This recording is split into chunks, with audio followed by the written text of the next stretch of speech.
gentlemen, it is our privilege to welcome you all to the second edition of Jagran.com presents Naya Bharat Business Conclave and Awards 2022 under the umbrella of Jagran New Media. Jagran New Media is the digital wing of Jagran Prakashan Limited, India's leading media conglomerate with pan-India presence and a wide reader base. Jagran New Media is impacting 83 million users and counting source ComScore multi-platform September month. I am Smriti Rastogi, your host for the mega honors celebrating excellence in business for the year 2022. We appreciate you all taking out your valuable time and being a part of this award ceremony. Due to the looming COVID situation last year, we had conducted the first edition of these awards virtually. But now with things under control, we are fortunate to hold these awards physically this year and get an opportunity to meet you all in person. Season 1 of these awards have set high standards and created an industry benchmark for recognizing the exceptional contributions in various businesses. And this year, with this conclave and awards, we aim to recognize the outstanding and purposeful initiatives that are being taken to achieve the vision we have for India. We will bring together the leading lights of the industries to share their vision and roadmap for Naya Bharat. Jagran Naya Bharat Business Conclave and Awards 2022 देश को नया और आत्मनिर्भर बनाने में हमारी industries के योगदान के लिए सराहना है। अब इससे पहले कि हम आगे बढ़े, मैं धन्यवाद देना चाहूंगी उनका जिनके सहयोग से आज हम इस अवार्ड सेरेमनी को, इस इवेंट को मुमकिन कर पाए हैं। Our associate sponsor LIC and 5 Paisa. This event is co-powered by Tata Motors Commercials.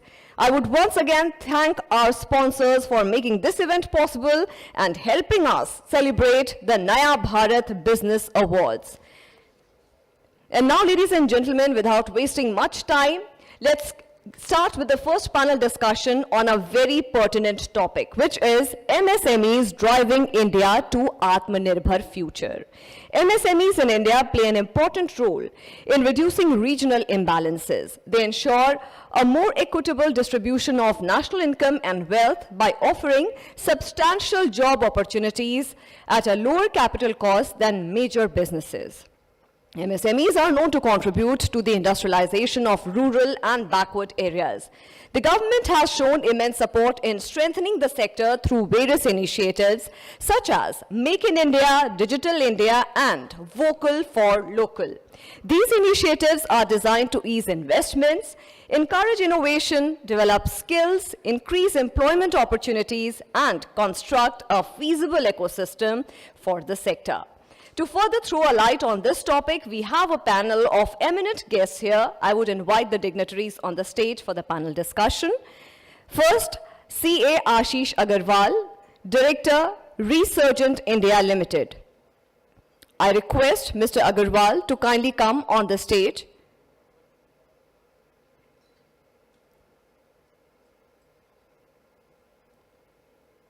For the first panel discussion, I would request Mr. Ashish Agarwal, Director, Resurgent India Limited, to kindly come on the stage.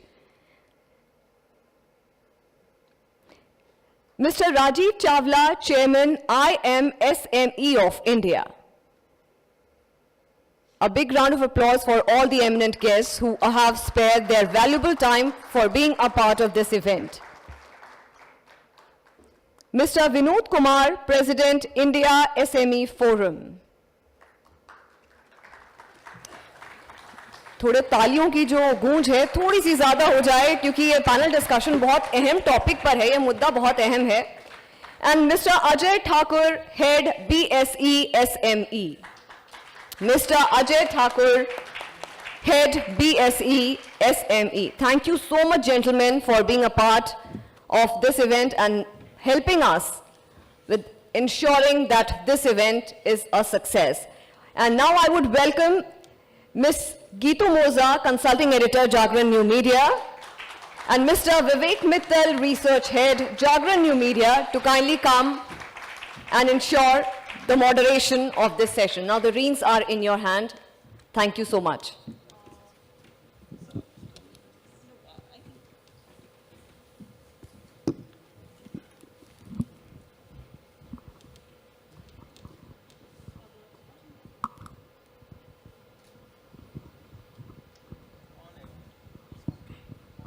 Hello.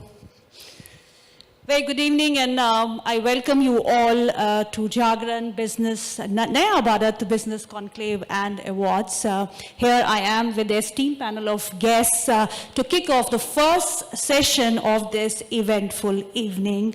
And the topic for discussion is MSMEs driving India to Atmanirbhar future. And I welcome my panelists. I have with me Mr. Ajay Thakur, Head, BSc SME and Startups. Please welcome him. Mr. Ashish Agarwal, Director, Research in India. Mr. Rajiv Chawla, Chairman, IM SME of India. And Mr. Vinod Kumar, President, India SME Forum. Very good evening, gentlemen, and thank you for your time. My first question is for Mr. Ajay Thakur, who is, what do I say about him? He's instrumental in establishing and, building a platform for MSMEs to get listed on exchange.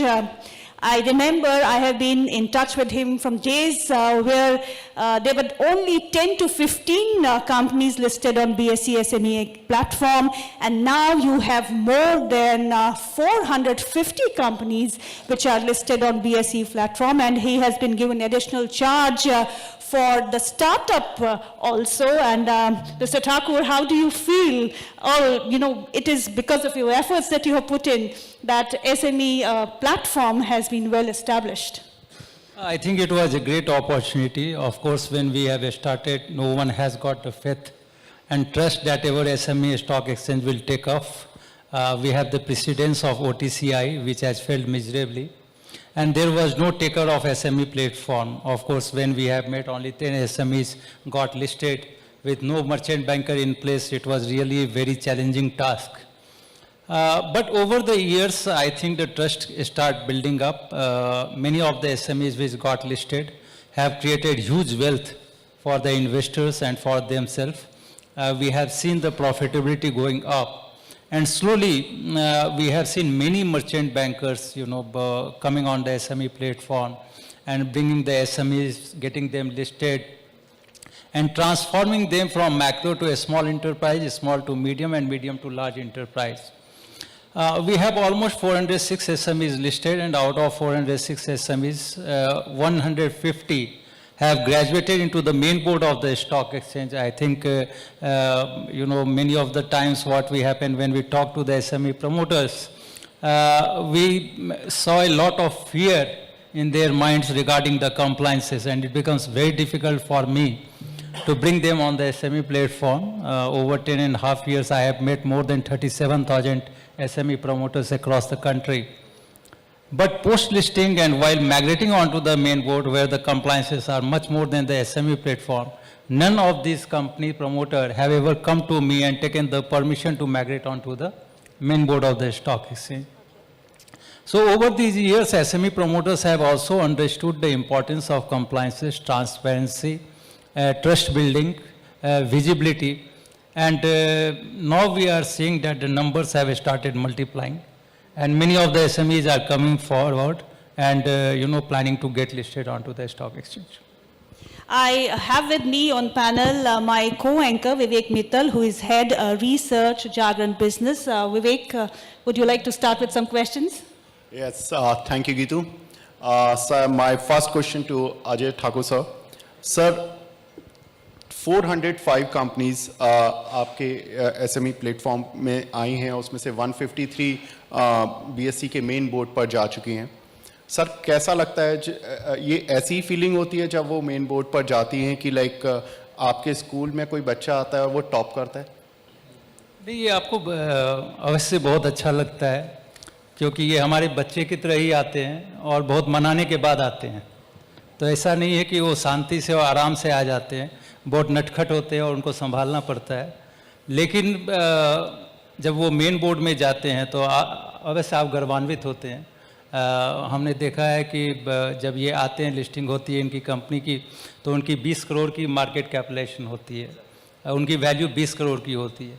और जब वो main board में जाते हैं, वो 2-3 साल का समय होता है, तो जिस तरह से कन्वर्ट होती है 200, 300, 500 करोड़ की कंपनियों में, तो अवश्य हमको बहुत अच्छा लगता है और आज हम बड़े गर्व से कह पा रहे हैं कि हमने 405 कंपनियों को अपने स्टॉक एक्सचेंज में सूचीबद्ध किया और इनकी जो आज मूल्यांकन है वो करीब करीब 64,000 करोड़ के आसपास की है। तो ये अपने आप में एक बहुत बड़ी जो है आप ये कह सकते हैं कि बहुत बड़ा अचीवमेंट है एसएमई स्टॉक एक्सचेंज का, जो मेरे ख्याल से कैपिटल मार्केट में विगत 50-100 वर्षों में हमने होते हुए देखा है। 10 अक्टूबर को हमने एक साथ 8 कंपनियों को एसएमई प्लेटफॉर्म पर लिस्ट करवाया, जो मेरे ख्याल से विगत 50-60 वर्षों में कभी पहले ऐसा नहीं हुआ था कि एक ही दिन में 8 एसएमई लिस्ट हुई है। और इसमें से 7 कंपनियों ने 13 ट्रेडिंग सेशन में अपनी जो है मूल्य जो है वो करीब करीब दुगुनी कर ली है। तो मुझे ऐसा लगता है कि इन्वेस्टर्स का भी एसएमई प्लेटफॉर्म के ऊपर ट्रस्ट बढ़ रहा है, प्रमोटर्स भी इससे मोटिवेटेड हो रहे हैं और आने वाले समय में हम देखेंगे कि बहुत सारी कंपनियां एसएमई प्लेटफॉर्म पे सूचीबद्ध होगी और इससे बैंक के ऊपर भी जो उनकी जो डिपेंडेंसी है, निर्भरता है, वो भी कम होगी। सर एसएमई का अगर हम देखें इंडेक्स तो 100 से शुरू हुआ था 2012 में और अभी 19,500 तक पहुंच चुका है। सो आपने तो निफ्टी के भी लेवल्स को सब ब्रेक कर दिए हैं। सो मैं ये बता दूं सभी को कि वर्ल्ड में सबसे ज़्यादा रिटर्न देने वाला एसएमई इंडेक्स इंडिया का है। So sir congratulation to that sir. Sir 10 साल की जर्नी में 19,000% return on SME platform. Sir next 10 year में क्या करने वाले? देखिए हम उस तरह से तो देखते नहीं रिटर्न क्या नहीं है और ना बीइंग ए रेगुलेटर हम उस पर ज़्यादा बात करना नहीं चाहते हैं। लेकिन जो सबसे बड़ी ज़रूरी चीज़ है इस देश में वो ये है कि हम रोज़गार कैसे मुहैया कराएं। और इतनी बड़ी आबादी है, हमें 25 करोड़ की जनसंख्या को हमें रोज़गार प्रदान करना है और ये रोज़गार अगर कोई प्रदान कर सकता है तो वो है स्मॉल एंड मीडियम एंटरप्राइज, इसलिए उसको बैकबोन ऑफ इंडियन इकोनॉमी भी कहा जाता है। तो हम यही कोशिश कर रहे हैं कि ये जो बैकबोन ऑफ इंडियन इकोनॉमी है उसको हम किस तरह से ज़्यादा सुदृढ़ कर सकें। और ये सुदृढ़ हम तभी कर सकते हैं जब उनको हर तरह की फंडिंग हम दिला सकें, वो इक्विटी फंडिंग, डेट फंडिंग, दोनों चीज़ें हम दिला सकें ताकि उनमें प्रॉपर ग्रोथ हो। तो हमारा जो है रिटर्न तो इन्वेस्टर्स जरूर देखते हैं, लेकिन मेरे ख्याल से जो रिटर्न है वो डायरेक्टली लिंक होता है प्रॉफिटेबिलिटी और ट्रांसपेरेंसी से और प्रोमोटर्स के इंटेंशन से। तो वो सारी चीज़ें अगर अपनी जगह पे चली जाए तो रिटर्न जो है वो बाय प्रोडक्ट है। बिल्कुल। मिस्टर चावला, अगर हम आत्मनिर्भर भारत की बात करें तो वहाँ पे ये जो वर्ड है ये कॉइन हुआ तब जब हम क्राइसिस से गुजर रहे थे। हम नहीं, पूरी दुनिया क्राइसिस से गुजर रही थी, कोविड क्राइसिस। लेकिन अब ये हमारा मिशन बन चुका है कि हमको आत्मनिर्भर होना है। सप्लाई साइड कंस्ट्रेंट्स जो हमारी पूरी इंडस्ट्री ने फेस किए और हम जैसे नॉर्मल लोगों ने फेस किए, उसके चलते हुए आत्मनिर्भरता एक हमारा मिशन बन चुका है। इस मिशन को कंप्लीट करना है, अगर हमें $7 ट्रिलियन की इकोनॉमी 2030 तक बनना है तो एमएसएमई का पार्टिसिपेशन बहुत ज़रूरी है। तो आपको कैसे लगता है कि कितने हम रेडी है इस चैलेंज को मीट करने के लिए? 6.5 करोड़ के लगभग एमएसएमईज। इनफैक्ट ये सिर्फ एक एस्टीमेट है, सही माने में तो ये डेटा भी किसी के पास नहीं है। तो एक अनुमान के हिसाब से इस देश में लगभग 6.5 करोड़ एमएसएमईज हैं। फॉर्चुनेटली उनमें से करीब 1 करोड़ 10 लाख अब एमएसएमई में रजिस्टर्ड भी है। 1 करोड़ से ज्यादा जीएसटी में रजिस्टर्ड है। 70,000 से ज्यादा प्रोडक्ट्स बनाते हैं और हमारा जीडीपी का शेयर 30% है, एक्सपोर्ट का शेयर 40% है, 45% है और एम्प्लॉयमेंट में हम नंबर 2 पे हैं एग्रीकल्चर के बाद। और मुझसे पूछे तो भारत के आगे बढ़ते हुए कदम में जो बहुत बड़ा योगदान है तो नंबर 1 का योगदान एमएसएमई सेक्टर का ही है। और यही एक सेक्टर है जो हर परिवार को, हर हाउस होल्ड को जोड़ता है। कोविड का टाइम आया, हमेशा की तरह जो वीकर या वीकेस्ट सेक्शंस ऑफ सोसाइटी होते हैं, हमेशा क्राइसिस में सबसे ज़्यादा नुकसान उन्हीं का होता है। तो जाहिर है कि कोविड के टाइम में भी जब लॉकडाउन्स लगे और मार्केट्स पूरी तरह से बंद हो गई तो बहुत बड़ा एक सेटबैक एमएसएमई सेक्टर को लगा। लेकिन अचंभे की बात यह है कि 2020 से आप जैसे ही बाहर आए तो from setback to come back, तो ये जो रिमार्केबल वी शेप्ड रिकवरी है, ये भी इसी सेक्टर की रेसिलियंस ने इस देश को दी है। और इसमें कोई शक नहीं कि हम लोग ज़्यादा लार्ज कॉरपोरेट्स की बात करते हैं, न्यूज़पेपर्स में चर्चा होती है, आप भी इन्वेस्ट करते होंगे एज रिटेल स्टॉक मार्केट्स में, लार्ज कॉरपोरेट्स में, लेकिन उनकी सप्लाई चेन में जितनी लाखों करोड़ों एमएसएमईज हैं, उन सब का एक मेजर रोल प्ले है। तो आत्मनिर्भर भारत का जब कॉल हुआ और प्रधानमंत्री जी ने 5 इंपॉर्टेंट पिलर्स पर इसकी रचना की और सामने लेके आए, तो इसमें कोई शक नहीं कि कुछ गवर्नमेंट की सपोर्ट से, स्टेट गवर्नमेंट्स की सपोर्ट से, और बहुत ज़्यादा अपने दम पर भी इन्हीं एमएसएमईज ने फिर से अपनी पहचान बनाई। लेकिन कोविड तो समाप्त हुआ, लेकिन जो फंडामेंटल्स हैं उनमें एक और ऐड हो गया। अभी तक हम कहते थे कि ग्लोबलाइजेशन बहुत इंपॉर्टेंट है एमएसएमईज को समझना, ग्रो करने के लिए। स्केलेबिलिटी बहुत इंपॉर्टेंट है, क्योंकि अगर आप स्केल अप नहीं कर सकते तो कैसे जाएंगे। तो ग्लोबल आउटलुक और स्केलेबिलिटी ये दोनों हमेशा से ही रहे, लेकिन जो तीसरा फैक्टर जो अब हम देख रहे हैं वो है सस्टेनेबिलिटी, द ग्रीन फैक्टर। जैसे कि इस साल सिंगल यूज प्लास्टिक इंडस्ट्रीज पर बैन लग गया, पूरा प्रतिबंध लगा। क्रैकर्स पर ऑलरेडी बैन है। इस समय पूरे दिल्ली एनसीआर में डीजल जेनसेट्स पर का ऑपरेशन बंद हुआ। बहुत सारे पुरानी टेक्नोलॉजीज जो फॉसिल फ्यूल पे चलती थी उनको खत्म किया जा रहा है। और अभी भी जिस सस्टेनेबिलिटी इंडेक्स का भारत हिस्सा बनना चाहती है वो एक नई कॉल है। तो आगे बढ़ने के लिए एमएसएमईज को सस्टेनेबिलिटी को भी फैक्टर करना पड़ेगा अपने ओवरऑल उसमें। और इन तीनों चीज़ों का जो इलाज है वो है टेक्नोलॉजी। तो जैसे जैसे हमारे स्टार्टअप्स भी और हमारे एग्जिस्टिंग एमएसएमईज भी नई टेक्नोलॉजी का इस्तेमाल कर रहे हैं, तो वो ग्लोबलाइजेशन को भी, वो सस्टेनेबिलिटी को भी और स्केलेबिलिटी को भी, तीनों चीज़ों को एड्रेस कर रहे हैं। और इसमें कोई संदेह नहीं कि 2030 तक जो आप $7 ट्रिलियन इकोनॉमी की बात कर रहे हैं, एक बहुत बड़ा रोल उसमें एमएसएमई सेक्टर्स का होगा। बिल्कुल आशा करते हैं कि ऐसा ही हो। मिस्टर अग्रवाल, आप फंडिंग की अगर बात करें तो एमएसएमई सेक्टर में फंडिंग की काफ़ी किल्लत रहती है, क्योंकि banks are very reluctant to really fund them.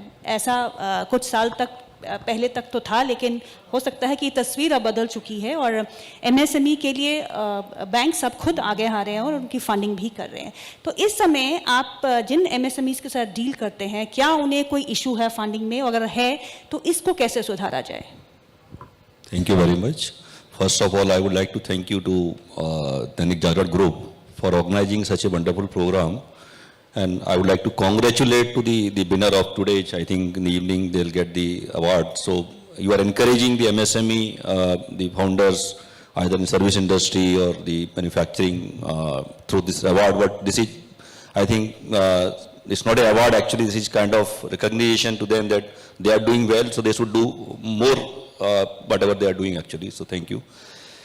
Regarding funding, as you told, MSMEs are actually categorized in different, in various categories actually. So the first M, which is micro, definitely the micro sector of the MSME is facing challenges from the funding point of view. Most of the micro enterprises are coming, are bringing money from their own pocket, either from their own money or they are taking from their friends and relatives. And they are always struggling for the getting the funding from the banking or from the stock market or the private equity and all, because their size is small, their in terms of their accounting, transparency and all these things are difficult. But over the years, you see in the last 10 years, there is a big change, there has been a big change in the country. Many NBFCs have come in the market. Those are specialized NBFCs which are funding to MSMEs. And the best example is the company called AU Small Bank. This company was my client since 2008. That time they were having very small portfolio of 100 crore. You see that they have find out the gap in the MSME funding, and they have made a model where they have reached to the doorstep of the micro or small organizations, and they have worked out with them that whatever money you need, we will give you. Whether you have the balance sheet, you have the profitability, they are not concerned about that actually. So this model is now prevalent in the country. Many MSME, NBFCs are there. Those are funding to the small segment. So that's the one area. Currently, the challenge is not there that the MSME will not get the funding. The challenge is the cost. Actually, if you see the micro segment, there are government organizations like SIDBI, NABARD and the banks. They are giving money at very lower cost, but their policies and the rules are entirely different in comparison to the NBFCs. So practically, the pinching, whatever is pinching to me, that these MSME customers, the small customers or borrowers are taking money even at 30-40% kind of rate of interest, which is a very, very, I think, challenging because of this, they are not getting profit in their business, and this is one thing. And there was a study from CRISIL that increase in the 1% rate of interest of MSME, there is a dip in the profit of 7%.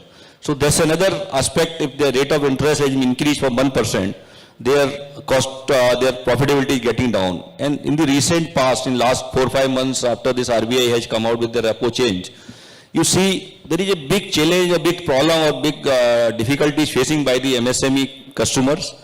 Because as per the RBI regulation, as per the rule, the MSME customer can take the money from the banking system at the RBLR. RBLR is directly linked with the repo. It is some technical which I am discussing with you, but it is very important.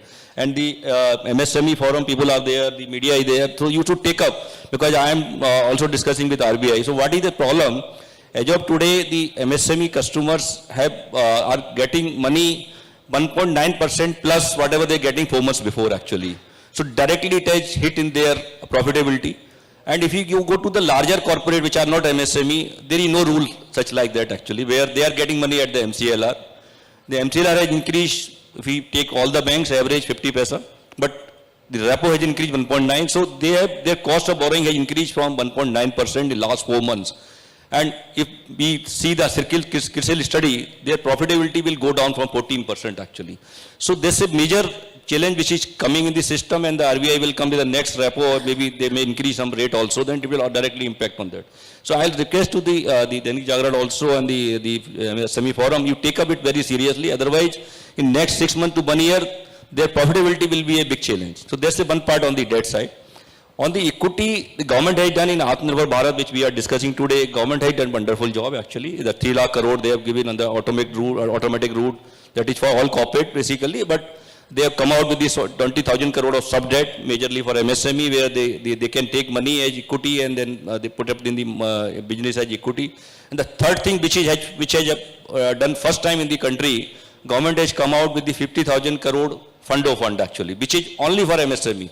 You see the startups, we are seeing a lot of startups are getting money, thousands of crores they are burning money in the business, but no MSME founder is burning money actually. They are surviving, they are giving profit, they are generating good profits also, but they are not getting equity, private equity. Stock market, definitely the SME exchange is doing very well, but there are many players, they need money, which is a private equity money. So this 50,000 crore fund, which was launched last year, yesterday they have celebrated 1 year of this fund actually. What is the objective of this fund actually? Every MSME borrower or MSME entrepreneur should understand or should try to get the money from that. So this money will be given by the fund to the daughter funds. So daughter funds are like private equity fund which are registered in India. And till now they have given, so 10,000 crore fund government is giving, and government is saying the daughter fund will bring 40,000 crore additional fund from their own sources from the market or banks or investors, and this will be 50,000 crore. This will be given as equity, most of the money will be given as equity, private equity to the MSME companies only. So roughly we'll see almost 5 to 10,000 MSME companies which are growing, they will get this money and they can grow further and they can come to the stock exchange for listing also. So this is a big change. The government is doing wonderful job on the MSME funding point of view, and I hope that with this there will be a lot of funding will be available, and the only challenge is the cost of funding which need to be addressed. Thank you. Vinod sir, अगर देखें तो globally first year में 30% startups या SME बंद हो जाते हैं. अगर ग्लोबल स्टैंडर्ड में देखें तो विद इन 5 इयर्स 70% तक ये मार्क चला जाता है. सर, क्या चैलेंजेस लगते हैं इंडिया में आपको, और हम अगर हम इंडियन स्टार्टअप्स को कंपेयर करें ग्लोबल स्टार्टअप से या उनकी छोटी कंपनी से, तो क्या डिफरेंस दिखता है आपको? पहले तो धन्यवाद आप लोगों का मुझे यहाँ बुलाने के लिए. वेल, ग्लोबल की आपने बात करी, तो ग्लोबल के संदर्भ में 2 बातें हैं. पहली बात तो ये कि जब हम लोग खुद का कंपैरिजन यूएस से या ऐसी कोई कंट्री से करते हैं, तो उसमें क्या होता है कि 2 में से 3 सिटीजन्स यूएस के या तो एसएमई चलाते हैं या तो एसएमई के लिए काम करते हैं. अब कंपेयर करिए हमको. अभी चावला जी ने बोला कि हमारे यहां पर 6.5 करोड़ एमएसएमईज हैं जो पिछले सेंसस के हिसाब से हैं. उसके बाद वापस नया कोई सेंसस नहीं हुआ. बट एक बड़ा सा क्वेश्चन मार्क है. जीएसटी में केवल 1 करोड़ लोग रजिस्टर्ड हैं, तो बाकी क्या कर रहे हैं? बाकी मतलब सब्जी बेच रहे हैं, सब्जी तल रहे हैं, पकोड़े तल रहे हैं, क्या कर रहे हैं? ये बड़ा अजीब सा सिचुएशन है. नंबर 1. नंबर 2 कि जब आप ये नंबर्स देखें तो 1 करोड़ लोग हैं जिनको आप फाइनेंस कर सकते हैं, क्योंकि उनके पास कोई एक रिकॉर्ड है कि भैया मैंने जो है इतना इतना काम किया है, इतना मैं जीएसटी भर रहा हूं, टैक्सेशन भर रहा हूं, रिटर्न्स भर रहा हूं. बाकी लोग का क्या किया जाए? अब सरकार इसके बारे में कई सारे प्रयास कर रही है. सबसे बड़ा प्रयास जो मुझे लगता है जो हमारे देश में एमएसएमईज को आगे लेके जा रहा है, वो आपका डिजिटल इंडिया है.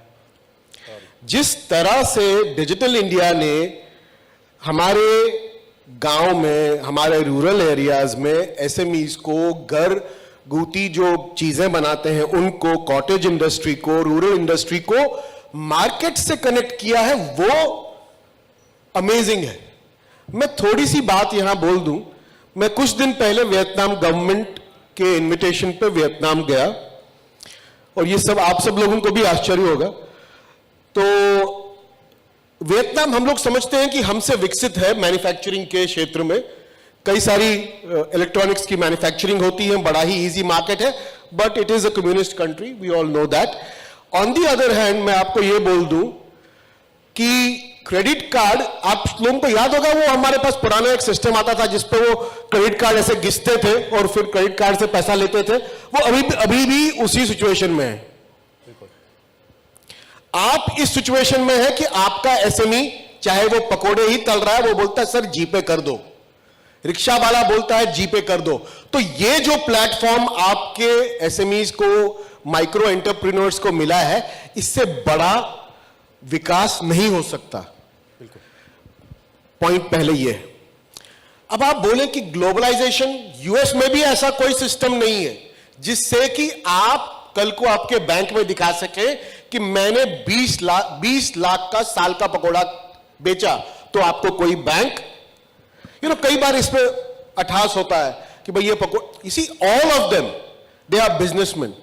दूसरी बात मैं आप लोगों को यह बोल दूं कि एमएसएमई जैसा कोई जो वाक्य या ये कनोटेशन है, ये भी एक्चुअली गलत है, क्योंकि 99.39% इंडस्ट्री जो इंडिया की है वो एमएसएमई है. बचे कितने? 0.6% वो है लार्ज इंडस्ट्री आपकी, जिसपे आप, जिनके बारे में आप और हम रोज अखबारों में, टीवी पे, हर जगह चर्चा करते हैं, बट 99% के बारे में कोई चर्चा नहीं करता. तो आखिर कैसे ये लोग आगे आएंगे? जब तक आप हम हर कोई मिलके इन सब लोगों को उभारने की चेष्टा न करे, कोशिश न करे, ये बाहर नहीं आ सकती। हमारे देश में ऐसा सब कुछ है आज की तारीख में जिससे ये सब लोग बाहर आ सकते हैं। आप सब लोग को याद होगा 2000 से पहले हमारे यहां पे एसएसआई डिपार्टमेंट हुआ करता था जिसका काम सिर्फ था स्मॉल इंडस्ट्री को प्रोटेक्ट करना। तो वो इरा से हम लोग निकले। उसके बाद बना SSI and ARY, agro and rural industries. उसके बाद बना एमएसएमई मंत्रालय जिसमें बोला गया कि भाई ये सब लोग को इकट्ठा करिए और एमएसएमई मंत्रालय बनाइए। उसके बाद आपके यहां पे एमएसएमईडी एक्ट आया जो 2006 में आया। उस एक्ट को लागू करते करते अभी देखिए अभी भी हम लोग उस एक्ट की कई सारे धारणाएं जो है वो लागू कर रहे हैं। और मुझे लगता है कि जब तक हर साधारण आदमी, साधारण माइक्रो एंटरप्रेन्योर उठ के ये नहीं बोलेगा कि मुझे अभी सिर्फ लोकली अपने शहर में, अपनी गली में, अपने गांव में कंपीट नहीं करना बट ग्लोबली कंपीट करना है, जिसके ऑलरेडी हमारे पास कई सारी पॉसिबिलिटीज हैं, तब तक ये थोड़ा डिफिकल्ट है। अदरवाइज करने के लिए हम सक्षम हैं।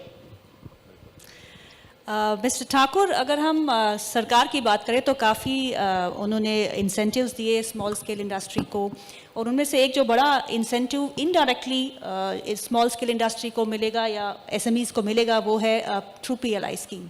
पीएलआई स्कीम जो डिफरेंट सेक्टर्स के लिए अब लागू हुई है, जिसमें बहुत सारे कंपनीज ने अप्लाई भी किया और उन्हें शामिल भी किया गया। क्या आपको लगता है सही मायने में कि एमएसएमईज को इससे फ़ायदा होगा, और आपको नहीं लगता कि इसमें बहुत समय लगेगा? देखिए, पीएलआई स्कीम जो है काफ़ी प्रोग्रेसिव स्कीम है और मेरे ख्याल से बहुत सारी कंपनियों ने अप्लाई भी किया और गवर्नमेंट ने फंड भी डिस्ट्रीब्यूट किए हैं, जहाँ तक मुझे पता चला है।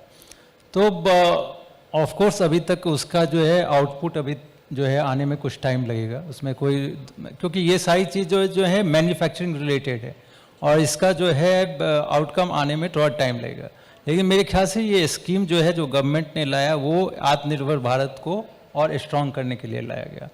तो आज के दिन में हमारी डिपेंडेंसी जो है इन सारे सेक्टर्स में, स्पेशली इलेक्ट्रॉनिक सेक्टर्स में और जो दूसरे सेक्टर में, उसमें हम इंपोर्ट काफ़ी ज़्यादा करते हैं, जिसके चलते हमारी फॉरेन करेंसी बहुत ज़्यादा बाहर जाती है।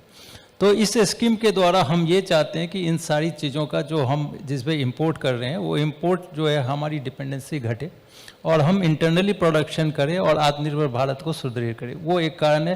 लेकिन मुझे लगता है उसमें टाइम लग रहा है और टाइम मेरे ख्याल से कुछ और लगने वाला है।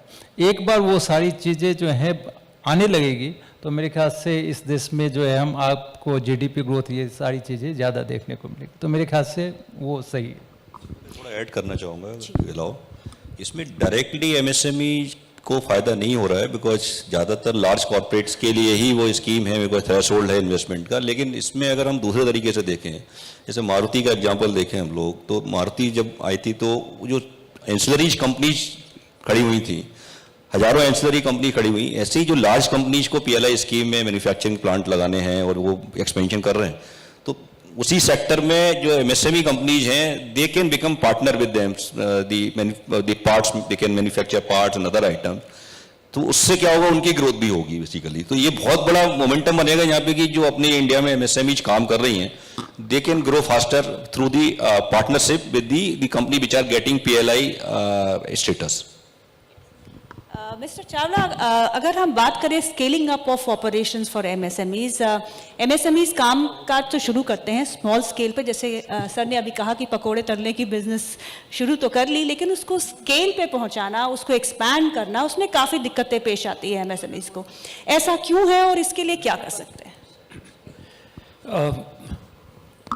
बहुत सारी वजह है कि एमएसएमईज स्केल अप बहुत जल्दी क्यों नहीं कर पाती।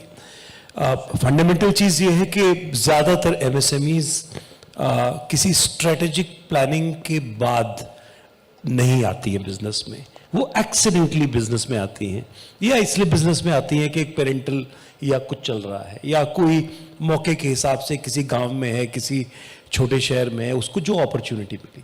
तो ज़्यादातर एमएसएमई एंटरप्रेन्योर्स एक्सीडेंटली या किसी पेरेंटल बिजनेस की वजह से बिजनेस में आते हैं। हालांकि अभी ट्रेंड बदल गया है, अभी आप देख रहे होंगे जो नए स्टार्टअप्स आ रहे हैं और जो कि skill based, talent based, education based industries, knowledge based industries को लेके आ रहे हैं। लेकिन मैं बाय एंड लार्ज अगर हम 6-6.5 करोड़ MSMEs की बात कर रहे हैं, सेकेंड बड़ी इंपॉर्टेंट चीज ये है कि resources are always limited and बहुत ही कम रिसोर्सेज में एक MSME को अपना कार्य स्टार्ट करना है। हो सकता है आप एक ऐसे परिवार से हो जिसमें सभी लोग जॉब करते हो और पहली बार अब आप कुछ अपना काम करना चाहें, तो क्या पूरा परिवार आपके लिए अपना मकान कोलेटरल देने को तैयार है, रिस्क देने को तैयार है, या कैपिटल इन्वेस्टमेंट में आपको आपका हिस्सा देने के लिए तैयार है? तो हजारों चीजें हैं। इन्वेस्टमेंट आप किस चीज में करेंगे, आपके पास एक्सपीरियंस है या नहीं है, आपका विजन क्या है, आपके पास अपॉर्चुनिटी क्या है। तो बहुत हद तक हिट्स एंड ट्रायल बेसिस पे MSMEs बिजनेस स्टार्ट करते हैं, और इसीलिए जो भी आंकड़ा भी आ रहा था कि बहुत सारे बिजनेसेस 30% बिजनेसेस कुछ समय में बंद भी हो जाते हैं। लेकिन let's look at the silver part of it. After all 6.5 crore entrepreneurs हैं। आप लुधियाना में जाइए, आप फरीदाबाद में आइए, आई कम फ्रॉम फरीदाबाद, वहाँ हर परिवार में आपको एक एंटरप्रेन्योर जरूर मिलेगा।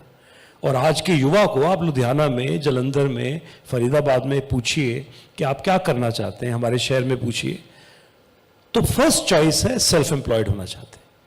और ये एंटरप्रेन्योरशिप की अपने आप में एक बहुत बड़ी पहचान है।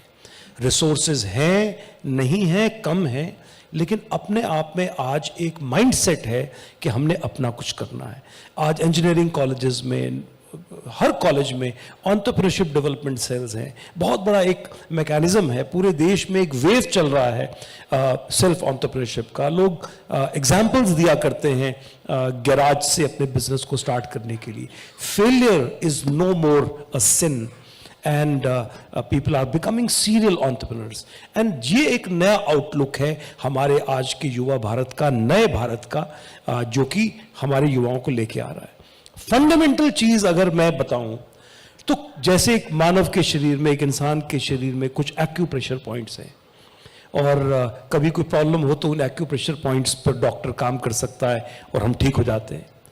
बिजनेस के भी कुछ एक्यूप्रेशर पॉइंट्स हैं। अगर इन एक्यूप्रेशर पॉइंट्स पर काम करे कोई भी एंटरप्रेन्योर और उसको थोड़ी सी भी मेंटरिंग या डायरेक्शन या कोचिंग मिल जाए, तो निस्संदेह बिजनेस साइंटिफिकली बढ़ता है। क्योंकि बिजनेस बढ़ना कला है, विज्ञान, इस चीज को समझना बहुत जरूरी है। हो सकता है शुरू में तुक्के से बिजनेस करना चल जाए तो हमें लगता होगा कि बिजनेस करना बहुत बड़ी कलाकारी है, लेकिन मुझसे पूछे तो बिजनेस ग्रोथ साइंटिफिक है, विज्ञान है। जैसे आप जिम में जाएं, एक्सरसाइज करें, प्रोटीन डाइट लें तो आपकी मसल बिल्डिंग होगी, यह विज्ञान है, इसमें कोई तुक्का नहीं है। उसी तरह बिजनेस में अगर इन एक्यूप्रेशर पॉइंट्स पर ध्यान दें तो निस्संदेह ग्रोथ है। पहला, क्वालिटी। आज अगर एक हेयर ड्रेसर भी अगर हेयर कट ठीक ना करे तो नेक्स्ट टाइम उसके पास कौन जाएगा? तो quality is the first thing, it is the first parameter जिसके बेसिस पे डिसाइड होता है बिजनेस आगे रहेगा या नहीं रहेगा। कल मैं उस दुकान से दोबारा गोलगप्पे खाऊंगा या नहीं खाऊंगा, या उस टेलर से दोबारा सूट सिलवाऊंगा या नहीं सिलवाऊंगा। तो छोटे से छोटा बिजनेस बड़े से बड़े OEM के साथ सप्लाई चेन में हो, एक्सपोर्ट करें, क्वालिटी फंडामेंटल। Second, productivity. अब आप अच्छी चीज बना सकते हैं लेकिन आप महंगी बनाते हैं तो मार्केट किसी और देश से ले लेगी, इंपोर्ट कर लेगी, चाइना से, वियतनाम से, कोरिया से, किसी और एंटरप्रेन्योर से। तो प्रोडक्टिविटी, उत्पादकता बड़ी इंपॉर्टेंट है। तीसरा, इनोवेशन। अब आप नया चेंज क्या ला रहे हैं, पहले से ज्यादा क्या फीचर डाल रहे हैं अपनी सर्विस में या अपने प्रोडक्ट में। चौथा, उस नॉलेज को कैसे प्रोटेक्ट कर रहे हैं। क्या आप कॉपीराइट, ट्रेडमार्क, आपने पेटेंट किसी चीज को किया है, तो नॉलेज को क्रिएट करना और फिर उस नॉलेज को प्रोटेक्ट करना बड़ा इंपॉर्टेंट है। पांचवा, मार्केट। अब आपको स्केलेबल बनना है। याद रखिए, आपने सबसे पहले एक चीज डेवलप की, इसका मतलब यह नहीं है कि सबसे बड़ा मार्केट शेयर आपका होगा। सबसे बड़ा मार्केट शेयर उसका होगा जिसने उसको लेके स्केलेबिलिटी पर काम किया है। और इस स्केलेबिलिटी के लिए डिजिटलाइजेशन, डिजिटल वर्ल्ड, नए भारत के साथ जुड़ना, डिजिटल मीडियम का इस्तेमाल करना, एग्जीबिशंस में हिस्सा लेना, नए नए ई कॉमर्स प्लेटफॉर्म्स पर जाना, स्केलेबिलिटी आप जब तक रीच करेंगे तो वो इंपॉर्टेंट है। छठा, फाइनेंस, फाइनेंशियल लिटरेसी बड़ी इंपॉर्टेंट है। बैंक लोन देता नहीं है या मुझे लेना नहीं आता है, दोनों चीजों में फर्क है। बैंक मुझे मना करता है मैं लोन नहीं दूंगा, या मेरा बिजनेस इस लाइक कि नहीं कि मुझे लोन मिले, इससे संभलना जरूरी है। तो right presentation, going to the right institution, civil का स्कोर ठीक होना, ये सब चीजें फंडामेंटल है। तो किसी भी एंटरप्रेन्योर को किसी भी ट्रेड में फाइनेंशियली लिटरेट होना पड़ेगा।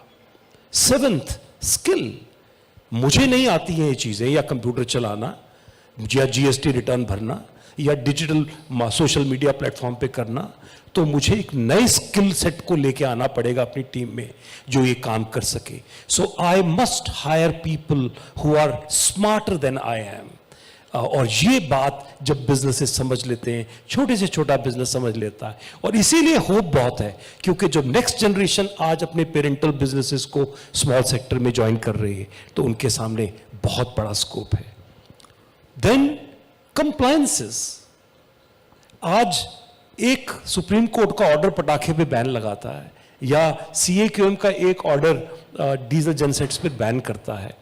आज एमसीए के 1000 कंप्लायंसेस हैं, नए नए रूल्स रेगुलेशंस आ रहे हैं, सक्सेशन प्लानिंग, प्रोप्राइटरशिप बिजनेस कर रहे हैं, बेहतरीन बिजनेस, 100 करोड़ का टर्नओवर हो गया, बहुत सब कुछ अच्छा चल रहा है। घर में 2 बेटियां हैं, वाइफ है, होम लोन है, कार लोन है, सब कुछ बेहतरीन कर रहे हैं, आईआईटी के ग्रेजुएट हैं। ये रियल लाइफ एग्जाम्पल, कोविड में डेथ हो गई, young entrepreneur, 37-38 years, 2 daughters, wife, 100 crore business, proprietorship business.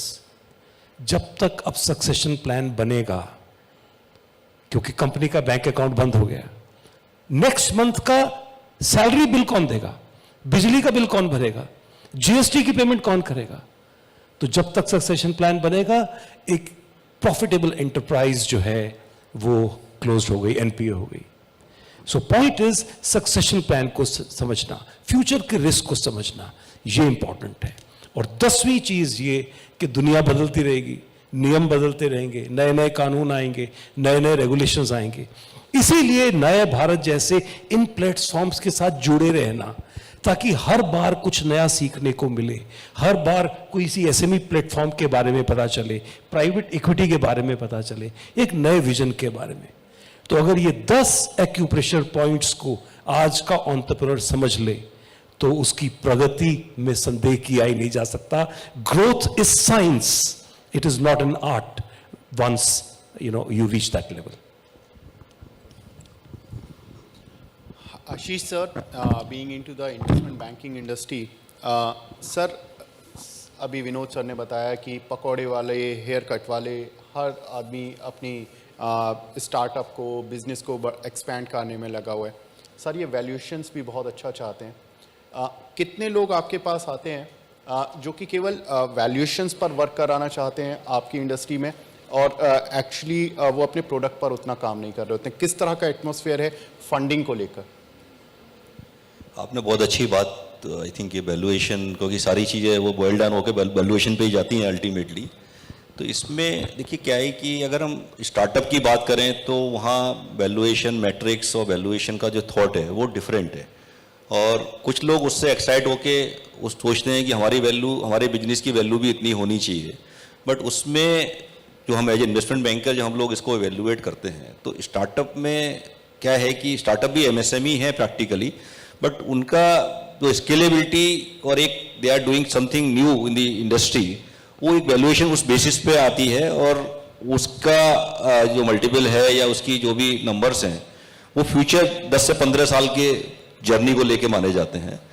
But अगर हम एमएसएमई की बात करें, कि ये डिस्कशन हमारा एमएसएमई का है, और अभी गवर्नमेंट ने जो एसआरआई फंड जो बताया मैंने आपको, जिसमें 50,000 करोड़ रुपए खाली एमएसएमई के लिए ही रखा हुआ है, जो कि प्राइवेट इक्विटी में जाएगा, तो उसमें हम लोग अगर देखें तो जो हमारे पास एमएसएमई कस्टमर्स आ रहे हैं उनको पैसा जरूर चाहिए, प्राइवेट इक्विटी चाहिए, क्योंकि हो क्या रहा है कि वो लोगों ने ग्रो किया, डेट अपना पैसा लगाया, फैमिली से पैसा लिया और डेट लिया। अब डेट इतना हो गया है कि उससे ज़्यादा वो डेट ले नहीं सकते, उसके लिए इक्विटी डालना पड़ेगा, और इक्विटी डालने के लिए आपको अब इक्विटी बाहर से लाना पड़ेगा। अदरवाइज जैसे अभी बताया सर ने कि वो उसमें चैलेंज है कि एक स्टेज के बाद ग्रो कैसे करें। तो ये राइट टाइम पे आप उसको जो इक्विटी है वो इक्विटी लेना है, तो उसमें जो वैल्यूएशंस हैं उन लोगों को पैसा चाहिए। एमएसएमई कस्टमर या एमएसएमई जो कंपनीज हैं, उनके जो प्रमोटर्स हैं, they are not concern about the valuation, they are concern कि उनको पैसा राइट टाइम पे मिलना चाहिए। वैल्यूएशन, कुछ लोग हैं जो लोग चाहते हैं कि जो स्टार्टअप का वैल्यूएशन है वो वैल्यूएशन होना चाहिए, but most of the people are looking कि वैल्यूएशन जो भी है वो रीजनेबल हो, लेकिन मेरे को पैसा मिले। और इन्वेस्टर जो सबसे बड़ा फियर है, देखिए जो प्राइवेट इक्विटी की हम बात करें, उन लोगों को है कि ये इन्वेस्टर आगे कहीं मेरे बिजनेस को ही ना खा जाए, मतलब मैं बहुत हिंदी भाषा में बात कर रहा हूं। तो हमें सबसे ज्यादा जो है इन्वेस्टमेंट बैंकर जो सबसे ज्यादा हैंड होल्डिंग करनी पड़ती है एमएसएमई कस्टमर्स की या एमएसएमई जो कंपनीज हैं, कि आप ये पैसे जो आप इन्वेस्टर पैसा डाल रहा है आपकी कंपनी में या पैसा डालेगा, तो वो ऐसा नहीं है कि वो आपकी कंपनी को आप ग्रो करने के लिए नहीं डाल रहा है, वो ग्रो करने के लिए डाल रहा है, और वो एक तरीके से पैसा अनसिक्योर्ड पैसा दे रहा है, वो कोई आपसे सिक्योरिटी नहीं ले रहा, वो आपकी कंपनी को ग्रो करने में हेल्प करेगा, आपकी स्ट्रेटेजीज को बेटर करेगा, आपको इंटरनेशनल मार्केट से कनेक्ट कराएगा, और उसके बाद वो जो वैल्यूएशन आएगी उसमें वो एग्जिट करेगा। तो जो फियर है वो या जो भी चैलेंज है वो है कि लोग अपने उससे जो उनका एक फैमिली का जो शेयर होल्डिंग है उसको वो डाइल्यूट नहीं करना चाहते हैं। वो एक बहुत बड़ा चैलेंज है अभी एमएसएमई के अंदर। आप अगर दिल्ली और मतलब जो मेट्रो सिटी है उनको छोड़ दें, वो टीयर 2 टीयर 3 सिटी से जो कंपनीज के एंटरप्रेन्योर्स हैं, आप देखिए कि वहां पे बहुत ज्यादा आईपीओ जो हुए हैं एमएसएमई एक्सचेंज में, ज्यादातर मेरे जो अजय जी बताएंगे, लेकिन ज्यादातर जो है मेट्रो सिटीज के हैं, सेमी मेट्रो या उसमें कम है। ऐसे प्राइवेट इक्विटी में अभी भी वो चैलेंज है कि लोग उस तरीके की जो थिंकिंग है वो चेंज करनी पड़ेगी। और साथ में एक जो मेजर चीज है वो गवर्नेंस का, वैल्यूएशन का एक बहुत ज्यादा बड़ा जो लिंक है वो है गवर्नेंस से, कि आपकी जो पॉलिसीज हैं, आपके जो भी बिजनेस के करने के सिस्टम है, प्रोसेस है, वो बहुत ट्रांसपेरेंट होने चाहिए। क्योंकि कोई भी इन्वेस्टर अगर पैसा डालता है तो वो यही पैसा डालेगा जब उसको लगेगा कि ये जो पैसा मैं डाल रहा हूं इस कंपनी में कोई भी मैनिपुलेशन नहीं होगा, कोई मिसमैनेजमेंट नहीं होगा। तो valuation is always an art, but it depend on many factors, कि जहां पे कि आपका जो बिजनेस स्केलेबल है, आपका प्रॉफिटेबल है, गवर्नेंस है, डिजिटली आप कितने कंप्लाइंट है, डिजिटली आप कितना ग्रो कर रहे हैं, कितनी चीजों को अडॉप्ट कर रहे हैं, इन सब चीजों को लेके वैल्यूएशन आती है। लेकिन अभी वैल्यूएशन के ऊपर I think it's debatable point यहाँ पे कि ये कंपनी का वैल्यूएशन वही सेम टर्नओवर के ऊपर 500 करोड़ का, एक कंपनी का सेम टर्नओवर पे 200 करोड़ का, it is again A debate actually. इसमें काफी चीजें आती हैं जो कि समझानी पड़ती हैं, जो चीजों को हमें एवेल्युएट करना पड़ता है कि इसका 200 करोड़ क्यों, इसका 500 करोड़ क्यों, क्योंकि उसमें जरूरी नहीं है कि वो कंपनी अगर सेम टर्नओवर कर रही है तो उसका प्रॉफिट कम होगा, उसके क्या कहते हैं उसके जो कस्टमर बेस है वो हो सकता है कि वो छोटा कस्टमर हो, बड़ा कस्टमर बेस ना हो, उसकी जो प्रोडक्ट है वो प्रोडक्ट की जो क्वालिटी है वो इतनी अच्छी ना हो। तो there are many things which comes in the picture.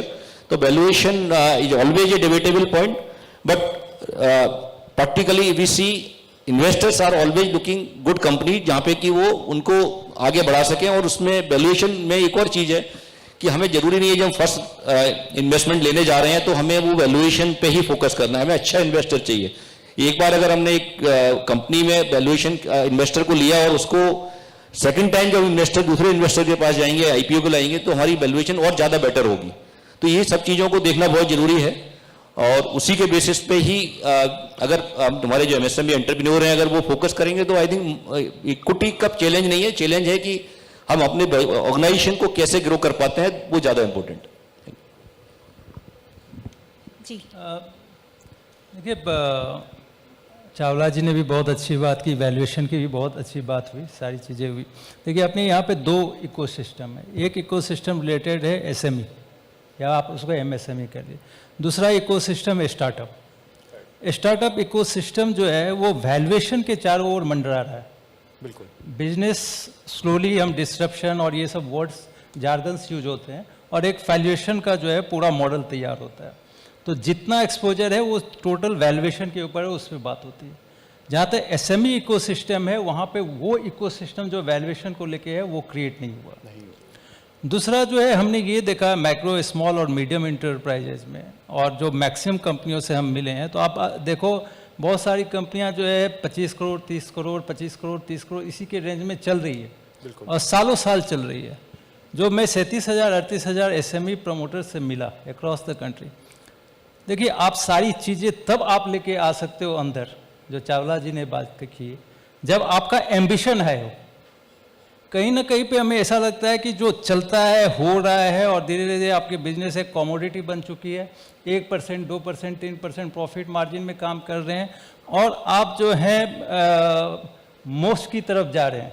मतलब गौतम बुद्ध ने आपको बोल दिया अब आप किसी भी चीज़ की इच्छा मत करो, आपकी सारी इच्छा पूरी हो गई है, ठीक है।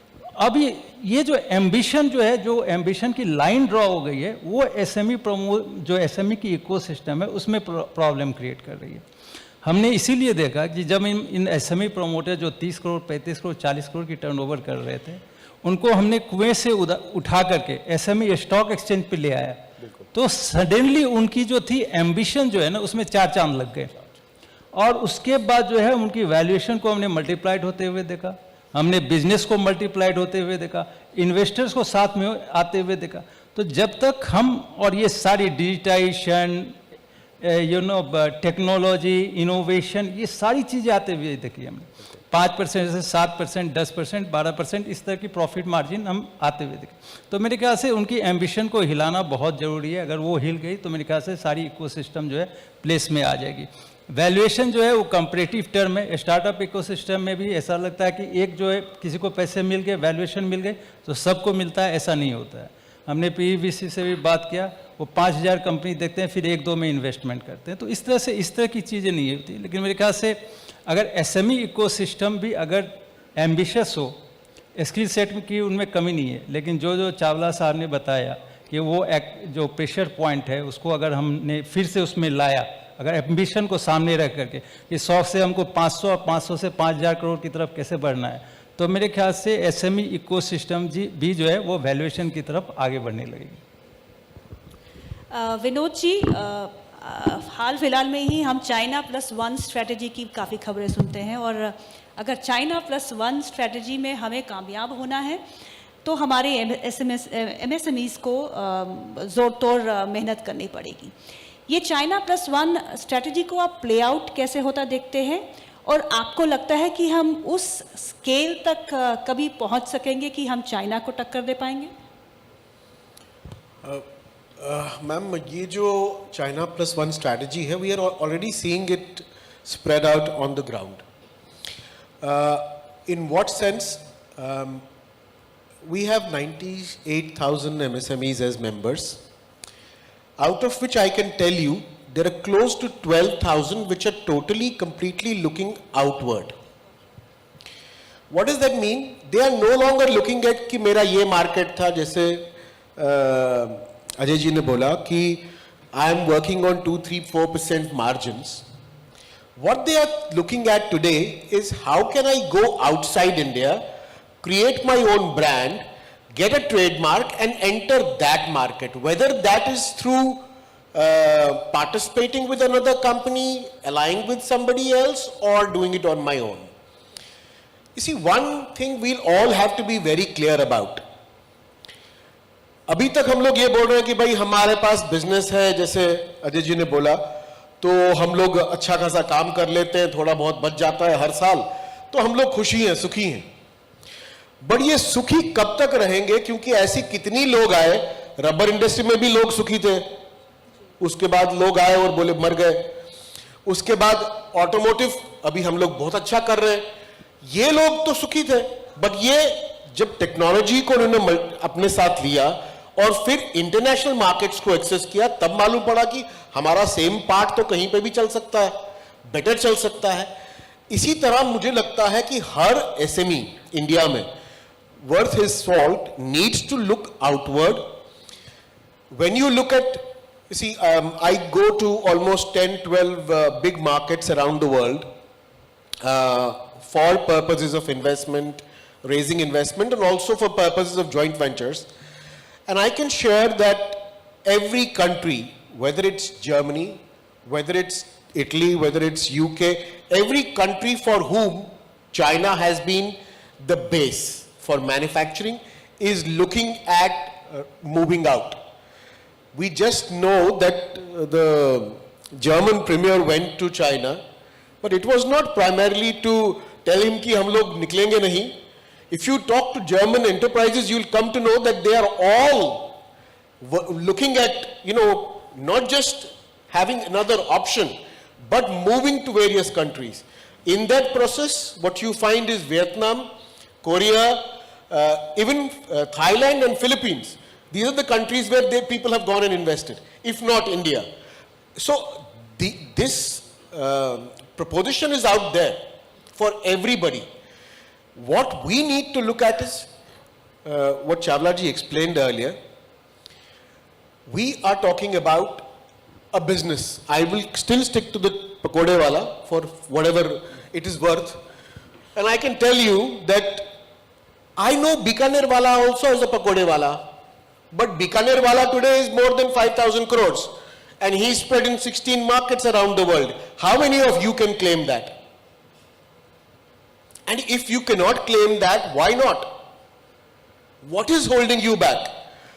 Was Bikaner wala in a special place?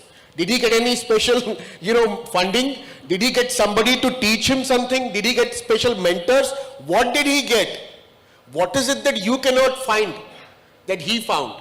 And I can give you another 400 examples of people like that in every sphere who have gone and excelled and are doing really, really very, very well.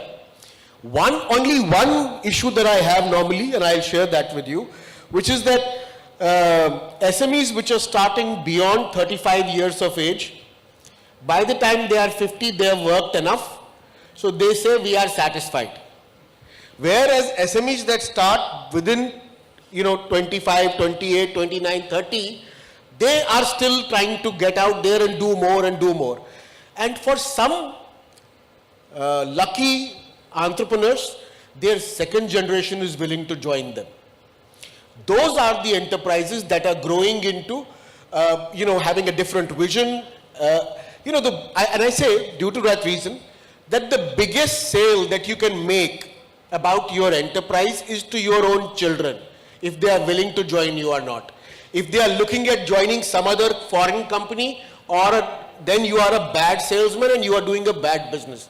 You should better shut it down and let your children do something else. Thank you.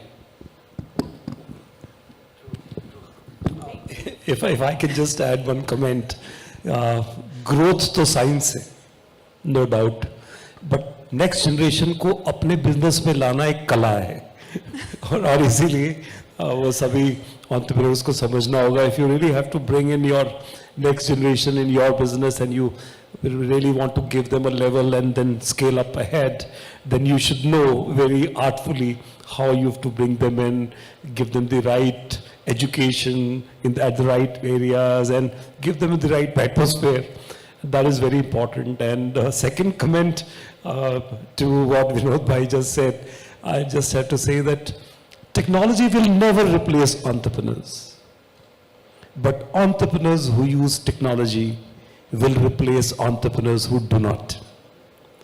And therefore, for scaling up, that is also very important. Vinod ji, you said that your countries like Germany are looking at markets, not only India, but our neighboring countries also. Why is it that we are losing business to our neighboring countries like Bangladesh, as far as the textile is concerned, Vietnam, Indonesia?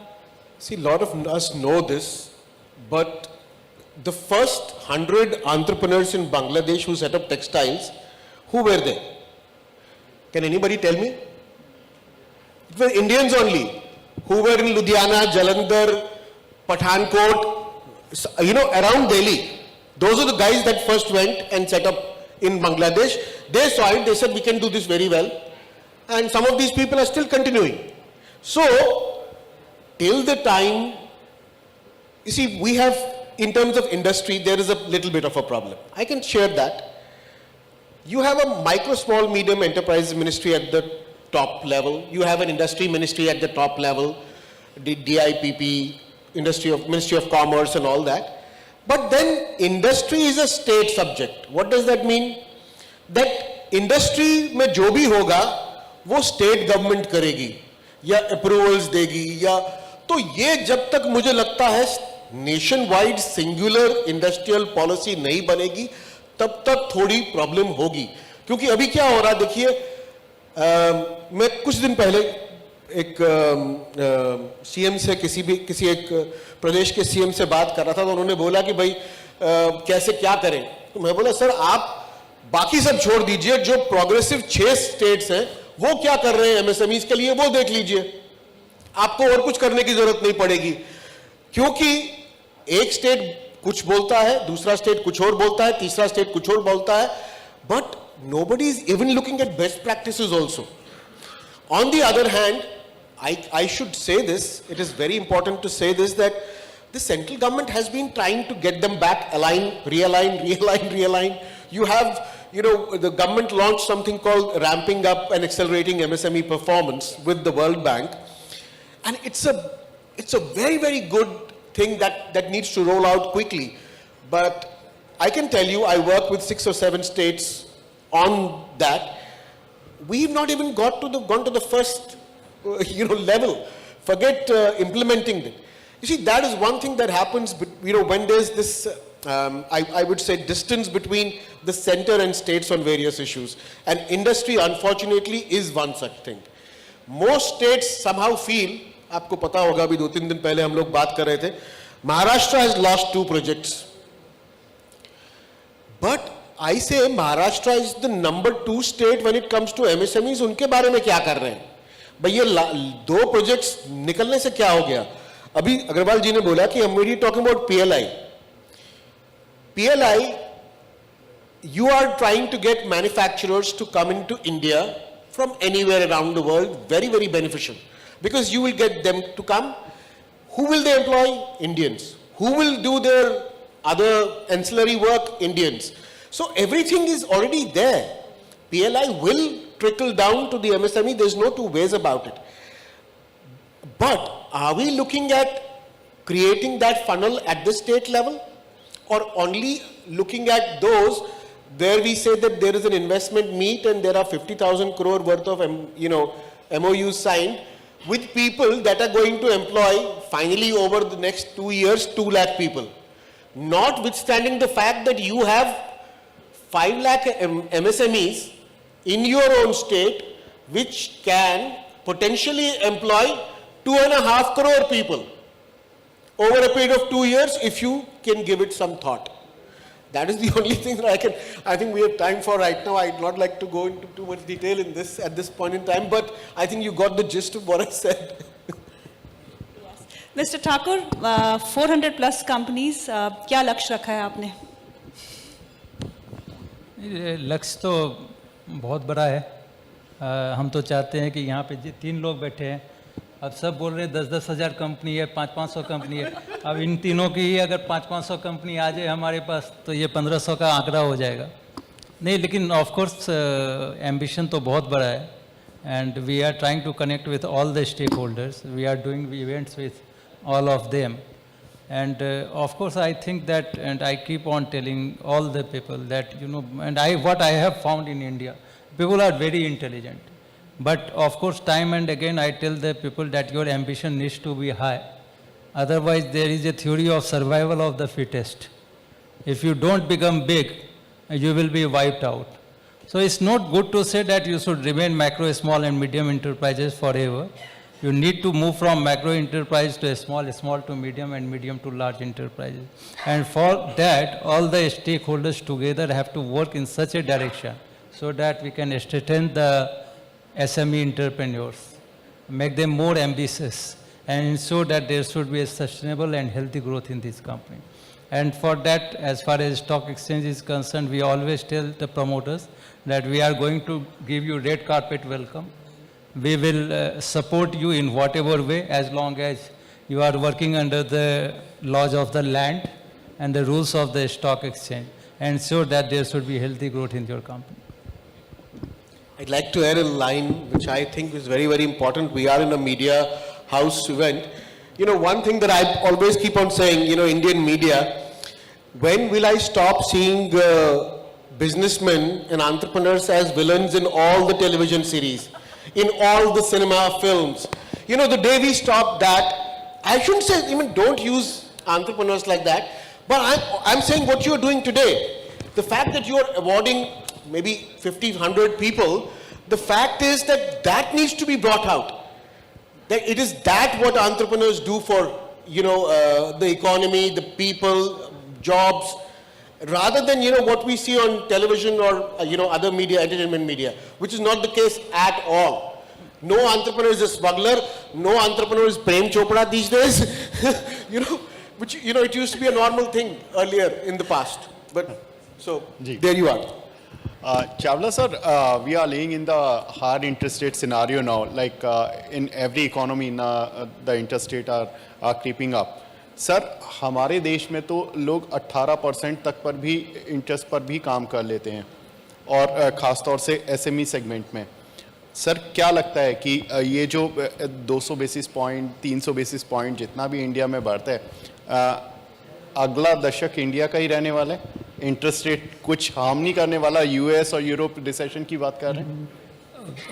देखिए, inflation लीजिए या rates of interest को लीजिए, हम सब ने 5 to 10% का inflation तो नॉर्मल टाइम्स में देखा है. हम तो जब डबल डिजिट इन्फ्लेशन आता है तब थोड़ी चिंता होती है. और मैं ये बात कर रहा हूँ, मुझे जैसे करीब 35 वर्ष बिजनेस में हो गए तो मैं इसका जिक्र कर रहा हूँ.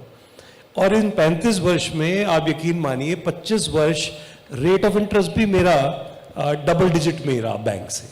10%, 12%, 14% तक भी वर्ष 2011 में या 2010 में, and it was even up to 14%. तो हमने ये इंटरेस्ट भरा है और इस इन्फ्लेशनरी दुनिया में रहे और सरवाइव भी किया है और अपना स्थान भी बनाया है और ग्रो भी कर रहा है.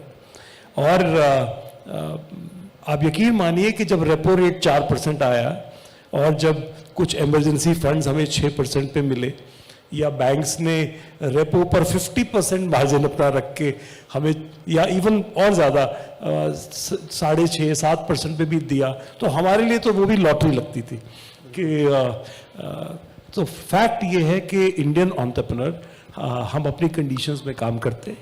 वैसे भी हर देश को, हर राज्य को, भारत को इंडिया सेंट्रिक सोल्यूशन देखना है. आप वर्ल्ड की बेस्ट प्रैक्टिसेस को देख सकते हैं, अडॉप्ट करने की कोशिश कर सकते हैं, लेकिन भारत को क्या चाहिए? वो एक इंडिया सेंट्रिक सॉल्यूशन होना चाहिए. हमारे यहाँ तो अभी लगभग 16-17% ही फॉर्मल क्रेडिट से जुड़ा है एमएसएमई सेक्टर. 80%, 82% से ज़्यादा तो एमएसएमई आज भी मार्केट फंडिंग से ही लेता है. जैसे आप जिक्र कर रहे थे 30%, 40% पे पैसा लेके वो काम करते होंगे. तो जैसे जैसे डिजिटल मूवमेंट आ रहा है, अभी विनोद जी ने जिक्र भी किया था, और फिनटेक कंपनीज आ रही हैं. देखिए, आज भारत में दूर गांव में अगर एक भैंस खरीदनी हो तो कहीं कोई स्टेट बैंक ऑफ इंडिया की एक शाखा होगी जो एक भैंस के लिए भी लोन देती. बहुत से कोऑपरेटिव बैंक्स हैं, बहुत से और प्राइवेट बैंक्स हैं जो आ रहे हैं और फिनटेक मूवमेंट के साथ जुड़ रहे हैं. एनबीएफसीज अब ज़्यादा अच्छी रेगुलेट हो गई हैं, टेक्नोलॉजी का इस्तेमाल कर रही हैं, और बहुत सी ऐसी कंपनीज हैं जो 10,000 से 50,000 तक का लोन माइक्रो एंटरप्राइजेस को विमेन एम्पावरमेंट के लिए दे रही हैं, और बहुत अच्छी. अभी उनमें से एक कंपनी है फ्यूजन, मैं जिसका नाम भी ले सकता हूं, उनका भी आईपीओ शायद कंक्लूड हुआ अभी लास्ट वीक, एंड वो 50,000 तक का ही लोन देते हैं और महिलाओं को ज्यादा देते हैं, दूर दूर गाँव में देते हैं. And it's a wonderful company. कितना ग्रो कर गई, लास्ट वीक ही उनका आईपीओ अभी क्लोज हुआ है. तो पॉइंट मेरा ये कहने का है कि जैसे जैसे टेक्नोलॉजी के मदद से हम इंस्टीट्यूशनल क्रेडिट को एंटरप्रेन्योर्स तक लेके आ रहे हैं, तो जाहिर है हम उनको बेटर रेट्स ऑफ इंटरेस्ट दे रहे हैं. तो फेडरल रेट्स बड़े हैं, हमको दिख रहा है, लेकिन उसका इम्पैक्ट आपको भारत की इकोनॉमी में अभी तक क्या दिखा, या हमारी स्टॉक मार्केट में अभी तक क्या दिखा? मुझे तो नहीं लगता है कि उसका कुछ है, क्योंकि हमारे लिए ये चीज़ें आज की डेट में नॉर्मल रूटीन में है. हम तो टेक्नोलॉजी की मदद से आगे बढ़ रहे हैं, हमारे लिए ईज ऑफ डूइंग बिजनेस बेहतर ही हुआ है। हम 140 सेकेंड के स्टैंड से अपने स्टैंड्स को इंप्रूव करके 65-68 तक आए हैं। तो हमने तो भारत में अभी प्रगतिशील भारत, एक नए भारत के निर्माण जो हम कर रहे हैं और आगे बढ़ रहे हैं, तो हमें हर तरफ से बेटर चीज़ें मिल रही हैं। और ये इसमें कोई संदेह नहीं कि इसके बाद हमारा ये दशक है और उसके बहुत से रीजंस हैं। आज हमारे आप यंग जनरेशन को देखिए, कितने आईटी सावी हैं वो लोग, कितने टेक्नोलॉजी से जुड़े हैं। And we are a young India, we have a huge domestic market irrespective of there are some things for which we are dependent upon imports, but जैसे जैसे हमारी let us say फ्यूल और fossil fuel पे अगर हमारी dependency कम होगी आने वाले समय में, जैसे हम इलेक्ट्रिक व्हीकल्स या दूसरी तरफ जा रहे हैं, तो आप देखेंगे कि एक अद्भुत चेंज, जितना भारत ने अपने आप को, अगर एनर्जी, सोलर एनर्जी का एक रेवोल्यूशन चल रहा है इंडिया में, India will be one of the world's largest producers of solar energy 1 decade from now. तो ऐसी स्थिति में अगर हमारा फ्यूल इंपोर्ट कम होगा तो आप देखेंगे कि हमारा करंट अकाउंट डेफिसिट भी और ज्यादा इंप्रूव कर गया और हमारी स्टैंडिंग और अधिक हो गई विश्व मार्केट में। तो मुझे तो लगता है कि आगे आने वाले समय में PLI स्कीम्स जैसे अभी जिक्र हो रहा था, एक मारुति सुजुकी जब 1982 में इंडिया में कदम रखा था, उस दिन से आज तक देखिए कि हमारा ऑटोमोबाइल सेक्टर में एक रेवोल्यूशन आ गया।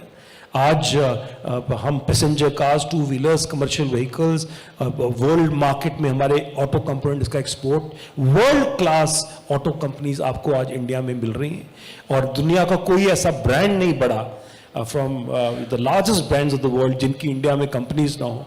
और आज हमारा भी, I am in the auto component supply chain, और आज हमारा भी जब अप्रूवल कोई एक कंपनी इंडिया में करती है तो वो ग्लोबल करती है। तो अगर आज मैं सुजुकी का एक अप्रूव सप्लायर हूं, then I am also approve for global to any of their plants anywhere in the world, and this is what has brought us there. So आपने बिल्कुल सही बोला कि हमने हाई इन्फ्लेशनरी टाइम देखा है, हाई इंटरेस्ट रेट टाइम्स भी देखा है, लेकिन विद ग्रोइंग जब जैसे सिडबी जैसे एक नए बैंक सामने आया जिसने एक डेवलपमेंट बैंक की तरफ से काम किया, स्टॉक एक्सचेंज हमारे लिए नया था, SME एक्सचेंज, आज वो एक माध्यम है, फंड ऑफ फंड्स की आज स्थापना कर दी गई है। उम्मीद करते हैं कि आगे आने वाले समय में प्राइवेट इक्विटी SME सेक्टर में और ज़्यादा आएगी। और उसी तरह से और IBC एक्ट है कि आज एक प्री पैकेज स्कीम है SMEs के लिए इन दी IBC इंसॉल्वेंसी एक्ट, कि जिसमें वो अपना फास्ट रेजोल्यूशन कर सकते हैं।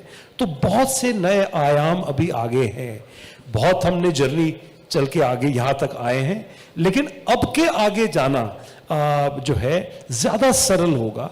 और मैं तो हमेशा कहता हूँ 35 वर्ष काम किया, उसमें केवल 5 वर्ष जेन्युइन काम किया, 30 वर्ष तो ढूंढने में लग गए, क्या करो, कैसे करो, कंप्लायंसेस कैसे होंगी, लोन कैसे मिलेगा और रास्ता कैसे दिखेगा, एक्सपोर्ट कैसे करना है। तो आज अगर गाइडेंस किसी एंटरप्रेन्योर को मिल जाए तो वो 5 वर्ष में उससे ज्यादा पालेगा जिसमें मुझे 35 वर्ष लगे।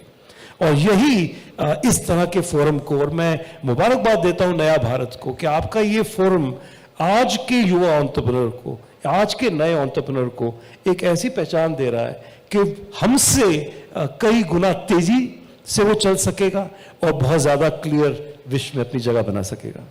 देखिए, आपने जो प्रश्न किया ना, वो था इंटरेस्ट रेट और इन्फ्लेशन को लेकर के। इन्फ्लेशन जो है वो आज के दिन में अगर आप वर्ल्ड में देखें, जो इन्फ्लेशन है ना, वो सप्लाई चेन डिस्ट्रप्शन के चलते है।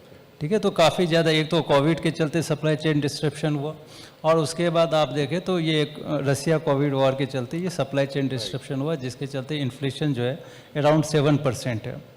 RBI ने जो सेट किया था वो था कि 4 + 2 - 2% इन्फ्लेशन का टारगेट रखा था, जो हम ब्रीच कर गए और जो RBI के भी कंट्रोल में नहीं है। कि नॉर्मली सेंट्रल बैंक्स जो होती है वो डिमांड को जो है कंट्रोल कर सकती है, सप्लाई चेन को कंट्रोल नहीं कर सकती।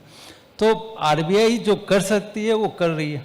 तो उन्होंने, आप देखिए तो, एंड वर्ल्ड वाइड जितने भी सेंट्रल बैंक है उन्होंने लिक्विडिटी स्क्वीज करने के लिए ये जो उनके हाथ में इंस्ट्रूमेंट है वो बढ़ाए। लेकिन अब अगर आप प्री कोविड एरिया के साथ आप आज की तुलना करें तो इंटरेस्ट रेट में ज़्यादा कुछ खास अंतर नहीं आया है। बिल्कुल। तो हम आज भी जो है 7-7.5% के इंटरेस्ट रेट पे, जो मेरे ख्याल से अगर एक ग्रोइंग इंटरप्रेन्योर है या ग्रोइंग बिजनेसमैन है, और साथ में अगर हम फॉर्मल मार्केट में देखते हैं, तो अगर बैंक्स की आप देखें जो इम्पैक्ट कर सकती है, वो तो एसएमई सेक्टर में उनका एक्सपोजर 16 to 17%, रेस्ट जो है इनफॉर्मल सेक्टर से वो फंड लेते हैं, चाहे एनबीएफसी में, जहाँ पे इंटरेस्ट रेट आज के दिन में 14-15% है। तो मेरे ख्याल से अगर वो डील कर सकते हैं, तो ये जो 1.5% का जो इंक्रीज है या 2% का, वो इतना रेलिवेंट नहीं रह जाता, वो इरेलीवेंट हो जाता है। तो इसके लिए जो है जो मेरे ख्याल से इंटरप्रेन्योर्स को काम करना चाहिए, वो ये काम करना चाहिए कि वो बिजनेस को ग्रो करते रहें, हर साल 20%, 25-30% ग्रो करते रहें, अपने यूएसपी लाएं, इनोवेशन करें, मार्केट में जो है अपनी पहचान बना के रह सके, कमोडिटी नहीं बने, 1-2-3% की प्रॉफिटेबिलिटी में काम नहीं करते रहें।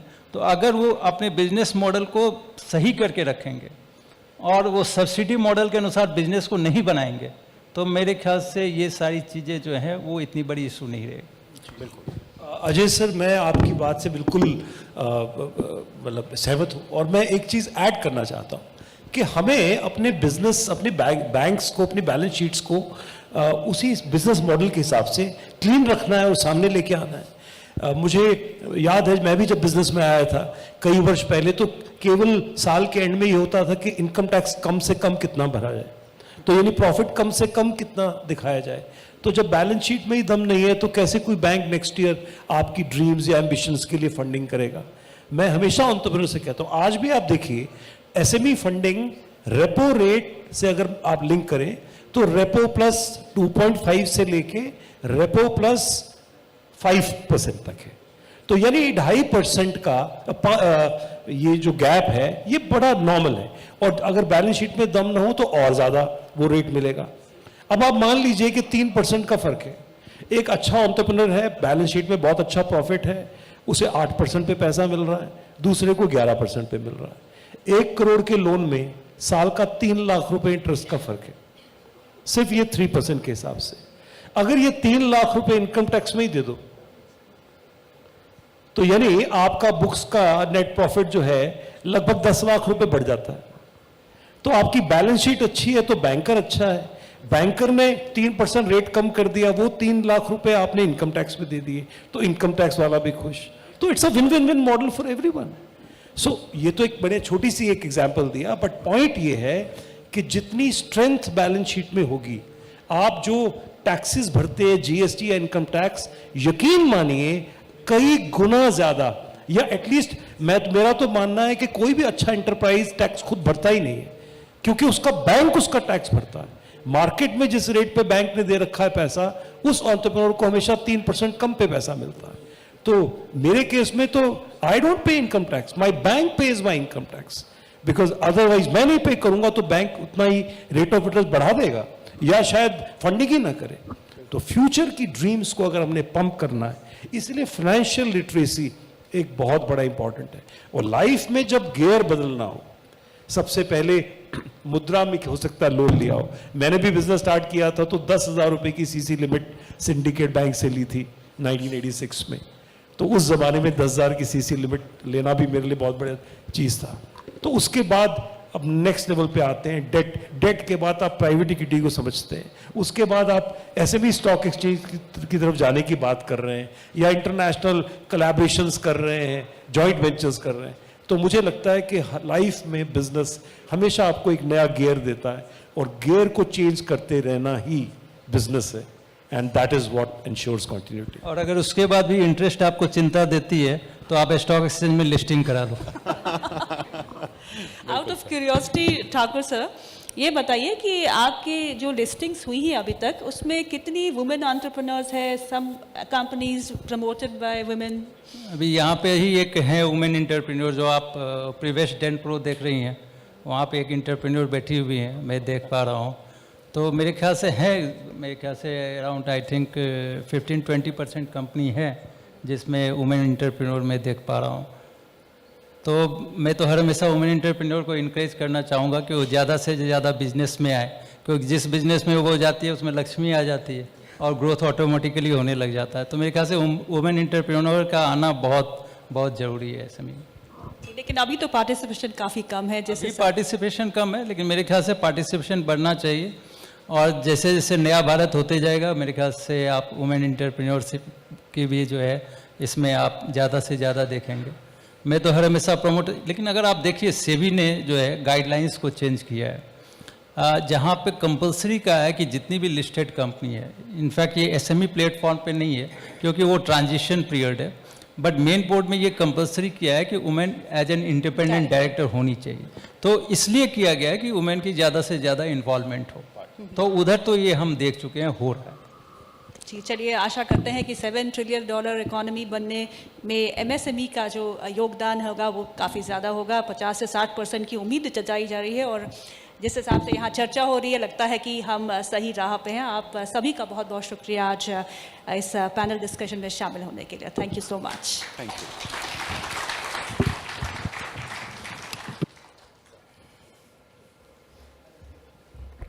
Well, that was indeed a very informative session, and our gratitude to all the eminent panelists who participated and helped us in disseminating the vital understanding of the topic. I would request Mr. Gaurav Arora, Chief Revenue Officer. Gentlemen, I would request you to kindly stay back. Panelists, a humble request to all the panelists to kindly stay back. There is a certificate of appreciation for all of you, which will be handed over to you by Mr. Gaurav Arora. Mr. Gaurav Arora, Chief Revenue Officer of Jagran New Media, I request you to kindly come on the dais and present the certificate of appreciation to the eminent panelists. Mr. Gaurav Arora, Chief Revenue Officer, Jagran New Media, I request you to kindly come on the dais and present the token of appreciation, the certificates of appreciation to all the eminent and distinguished guests on the dais. A big round of applause, ladies and gentlemen. It was indeed a very informative and a very insightful discussion.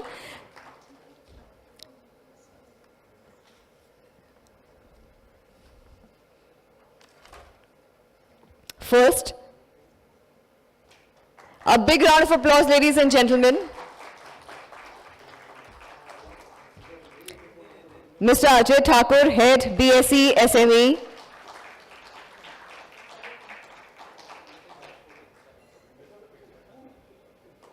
Mr. Vinod Kumar, President, India SME Forum.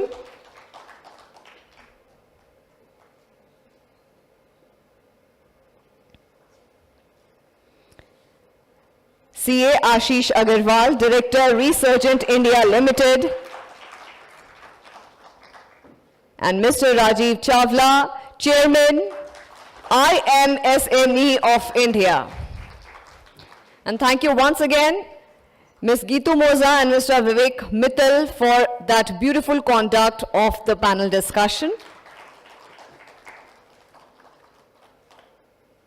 मैं आप सभी अतिथियों से request करूंगी कि आप सब अपना स्थान ग्रहण करें. And now with this we'll move on to the second panel discussion, which is again on a very important topic, India, the emerging world power. Many developed and developing economies have demonstrated that various industry segments constitute the backbone for maintaining growth rates as well as employment generation rate and provide stability during economic downturns. Meanwhile, few sectors can be the backbone for the existing and future high growth businesses, with both domestic and foreign companies investing in the Make in India initiative and making significant impact in the area of indigenization. There will be some key sectors which will take us to the next century and play a key role in making India a $5 trillion economy.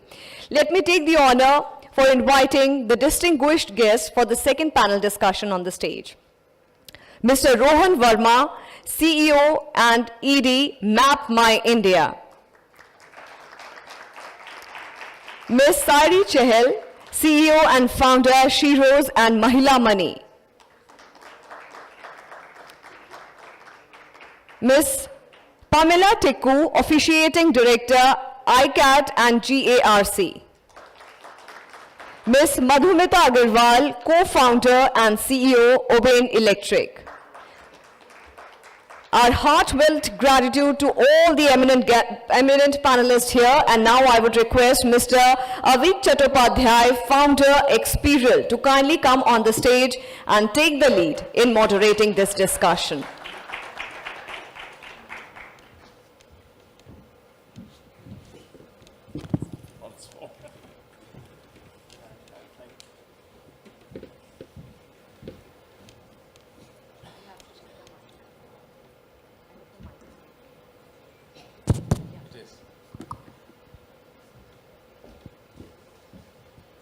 Okay, good evening, everyone, and thank you for your patience. The first session was really, really interesting. Lots to learn, lots to actually understand also about the entire world of MSMEs, and as to how they would actually be, one of the main growth engines as we move ahead in becoming a $7 trillion economy, and India becomes, is, as we say, India the emerging world power. So I guess the first discussions actually set a tone for us, to take it forward. And it's an interesting subject, India the emerging world power. Firstly, it almost presupposes that we haven't emerged already. Okay, to me, India has already emerged as a world power. I mean, the fact that we're talking about a $7 trillion economy, the fact that, we're talking about being the third largest economy in the world. When we look at certain key sectors, we are among the top 5. Yes, there are a few downsides, and we should always keep that in mind when we talk about all the positives. The downsides are we are pretty low when it comes to the hunger index. We are pretty pathetic when it actually comes to aspects of child nutrition. The happiness index, we are extremely low. So it's interesting, because if you have a highly energetic young population, why shouldn't they actually be happy? They should be. Thank you all the 4 panelists, because you come from very interesting sectors: mobility, microfinance, and I just can't say that you come from mapping, because that is just too obvious, right? I mean, you are in a sector, Rohan, which actually goes ahead and facilitates so many other sectors, okay, across the economy. So I would like to start with, each of your impressions on the very subject, India, the emerging world power. What, according to each of you, would you define as an emerging power? What does an emerging power really mean to each one of you? And I'll actually start with you, Sairi, and then we can move on. Thank you. Wonderful being here and wonderful co-panelists. I think the topic really speaks out to me, and the reason I say this is I call myself children of Indian Internet. I built my first company in 99, and building a company in 99 was a very different kettle of fish. It really meant, one, nobody knew what you're up to, and you probably didn't get the kind of resources and respect that you get today. And clearly, I think the confidence of building in India, for India, just tells us about this sentiment that we are all harboring here today. I think this confidence didn't exist in us, both as a country and us as professionals. In fact, I think 2 decades ago, everybody wanted to leave this country and settle, in some part of America in a software job. I think some of us didn't leave India, and some of us continue to build in India. And so a minute on the company I'm building today, we're basically building an online ecosystem that offers women a part of the internet as a safe space. But what it also does is it connects women to the GDP of this country via employment, via entrepreneurship, and via access to capital. But the thing that gives me confidence as an entrepreneur is the fact that we're a country where 300 million women came online in last 6-7 years. It's unprecedented in human progress. And of course, the number of women who went online and started using digital payments is again like the next step to this. The backdrop to this is, I understand we're a country that offers only 9% women a formal sector job, but we also produce the maximum number of women graduates in the world. So we are a country of contrasts. We always have been and probably always will be. But the thing that gives me confidence is this is an India that wants to change. It wants to change. It's so open to change that I travel all over the world and I don't see this openness to change in any other country in the world. And I think it's evident in last few years that we've witnessed as a country. And I guess we're ready to take on any challenge that comes in front of us. So whether it's human capital, I know it's a huge challenge, infrastructure, building consumer products and services, or building from India for the world. And I think we're ready for all of that. So I guess that's my sentiment as a founder who's built 5 companies across 2 decades. So I have not seen something like this, before this, just in terms of energy and the confidence. So I guess we are in a good place. Interesting. Rohan, what's your take? Thanks for having me. I definitely 100% agree India's emerging world power. I guess your point that this presupposes we are not a world power. I'll look at it on the positive side, saying that it means that India can be a much larger power than even where we are today. And this is my honest assessment of that if things hadn't gone wrong in our digital economy in the last 15 years, India for sure would have been a much larger economy, already. So a minute on that. The British obviously, plundered India for 200 plus years. India was the largest economy in the world before the British had come. But the British left India plundered. Similarly, I think in the last 15 years, the foreign big tech have plundered India's digital economy and made us subservient, made us reliant, over-reliant, etc. I think just like, and the last kind of dig on this, because we want to emerge as a world power, during Diwali, Ram slayed the 10-headed Ravan. And so the Competition Commission of India has taken its first stab at one head of the foreign big tech giants. I don't say all this in a negative way. I just say this in the sense that, India should have its right place amongst the world. And India has all the talent, has all the resources, has all the attitude to definitely be the world's, best country in all indices. If you look at the way the confluence of the government, of the business world, of the citizens has come together in the last few years, definitely this is, I strongly believe this is an Amrit Kal, but it'll take a little bit more efforts.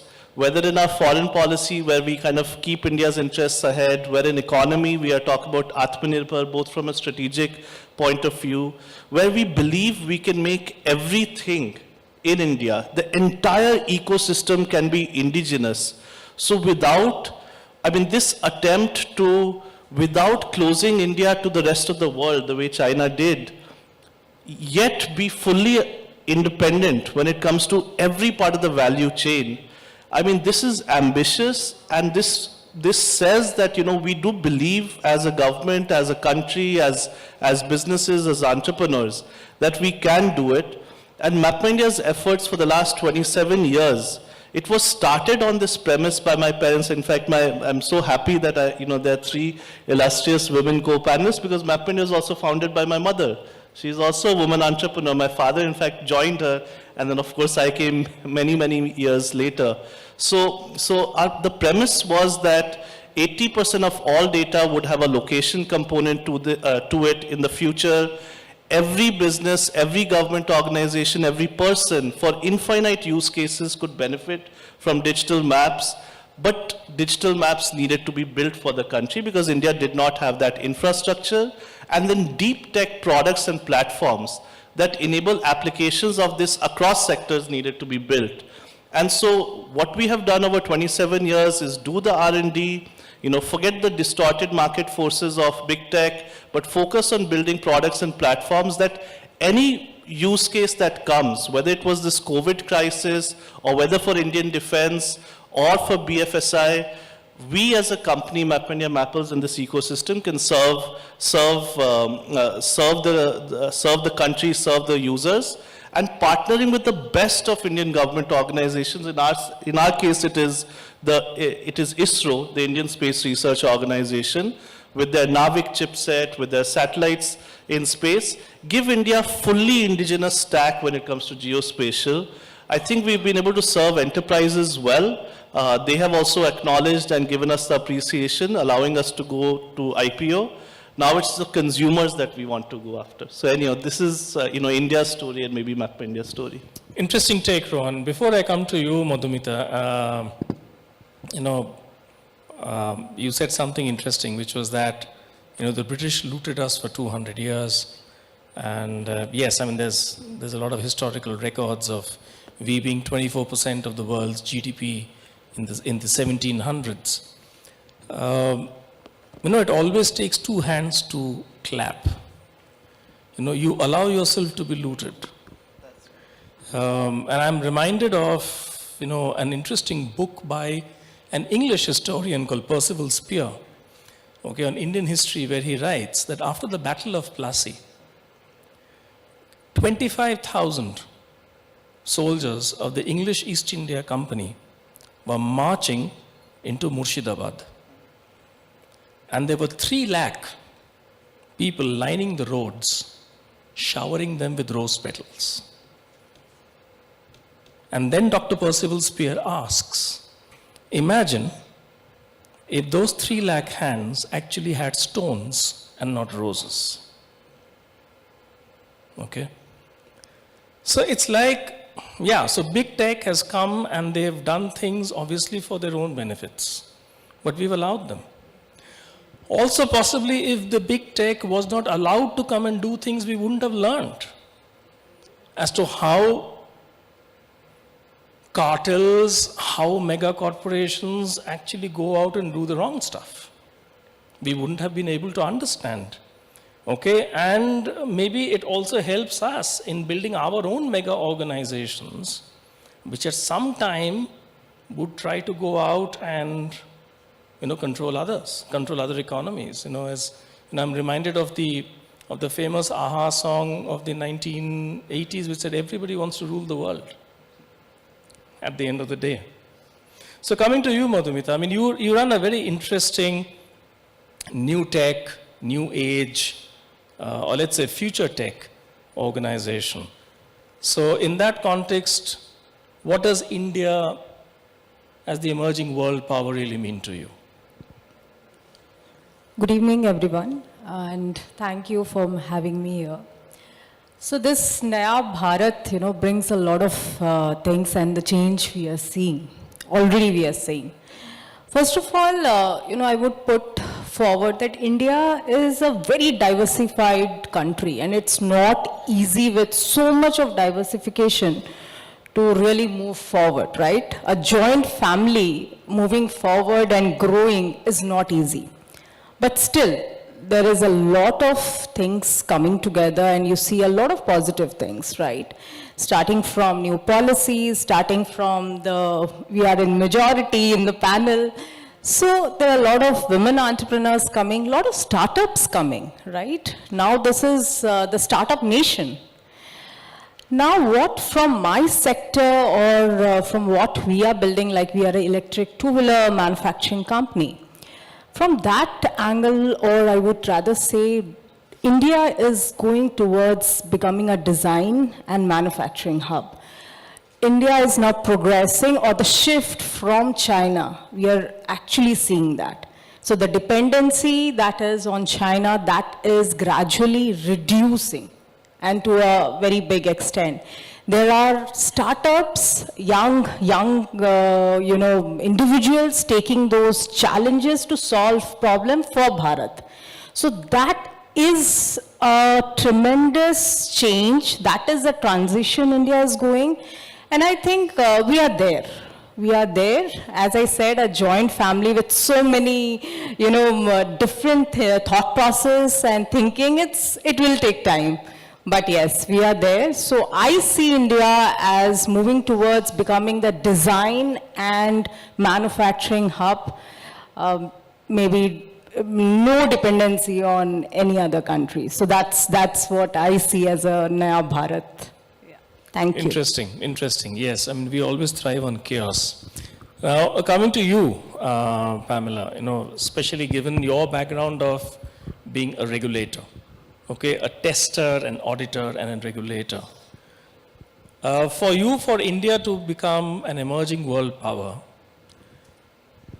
do you sometimes feel, and I may be presupposing, right? Your experience obviously is far, far enriching. Do you sometimes feel that we tend to put the cart before the horse, okay, in our eagerness to grow, in our eagerness to conduct business, in our eagerness, just to cater to certain market trends and market needs? It's like, I live in a place called Gurgaon, okay, where buildings are built, and then we realize we don't have sewer lines, okay, we don't have water lines, okay, and this doesn't apply to just random builders. I can take examples of some of the biggest builders in the country setting up mega projects in that place without even having a water connection. Okay, so is it because we just tend to get into things saying that let's go ahead and do it and then things will sort out by themselves over a period of time? Or is it that we as a nation, because of a certain level of impoverishment that Rohan spoke of, we are just too accepting? So from your perspective, as someone who's seeing, how standards are being set, how regulations are being created, what kind of, let's say, enablements and facilitations are done, especially in the area of mobility. What is your perspective of India, the emerging world power? Thank you, Avik. A very interesting and very heavy question. I would like to first thank Jagran for inviting me here. I come from a profession where automotive industry linkages are very deeply linked. The answer to your question that whether we like to put the cart in front of the horse or the other way around, so I would like to say that there are many examples. You can see that we as a nation are a nation of chaos. Okay, we create chaoses, but then we try to find out solutions and try to somehow overcome this chaos. A very classical example we can see is that we went into a great gung-ho about electric mobility.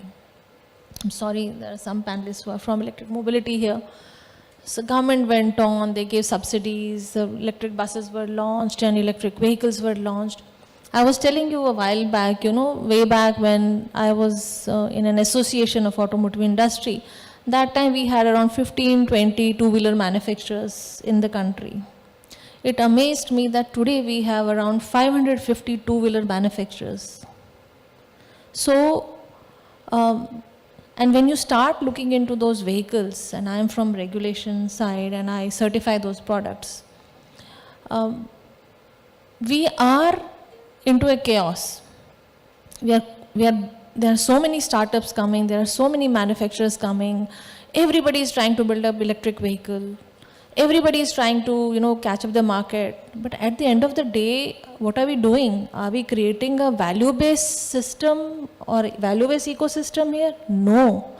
We are importing products from China. We are producing, kits from China, assembling those in garages and, putting risk to the lives of the people.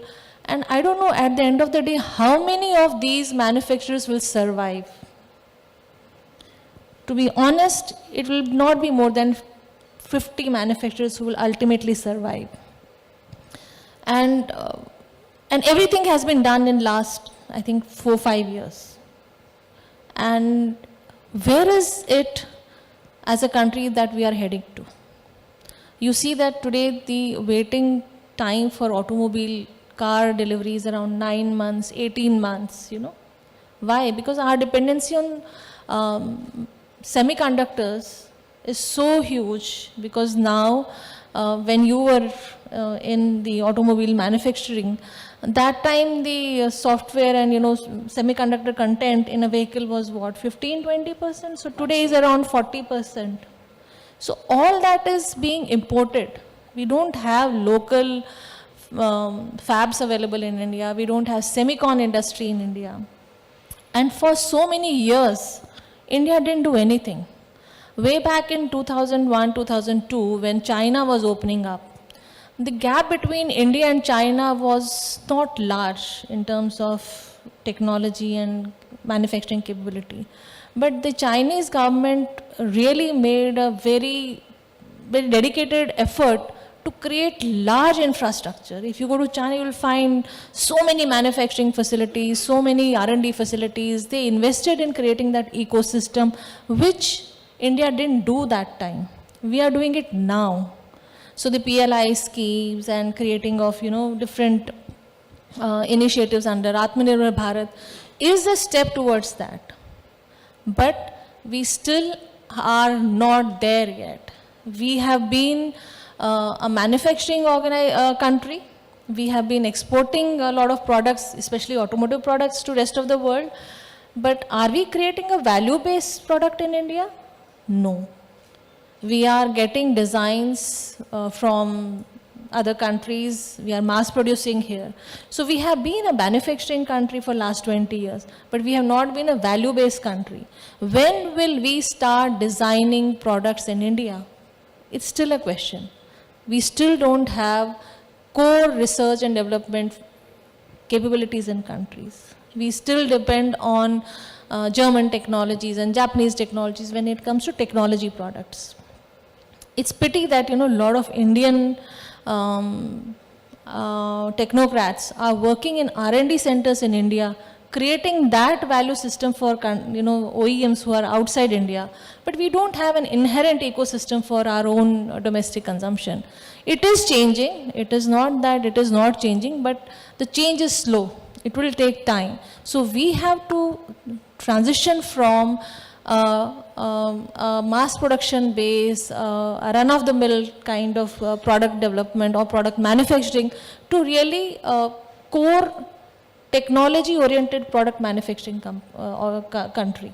If that happens, that's where the transition will happen from India, that we will become, you know, really Atmanirbhar, we will become excellent in our products. I'm only talking about an example from auto sector, but this is a story which is common for all sectors. You take defense.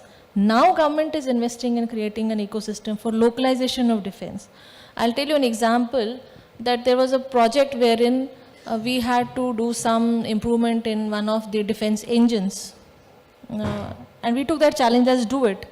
We went to that organization and asked them, if we want to do certain design modifications, we need to have basic drawing, design. You won't believe they didn't had any design data. They had drawings on those blue sheets which were in Russian. They didn't had even translated to do English. So how do you expect this industry, which is very important for the country, to progress? Because the dependence on those defense products has always been outside India. So it's a good step that a lot of initiatives under Atmanirbhar Bharat has been taken by Government of India. We will start reaping the benefits out of these initiatives maybe 5 years down the line, and it will create a whole value chain system also. Startups is a very brilliant experience in India, but we have all had startups in service sector. You give me one example of a good product-based startup, except for couple of few. So we need to have a real good ecosystem wherein we can do product through the startups. You see Israel, which is a very small country, and they're so highly technology oriented.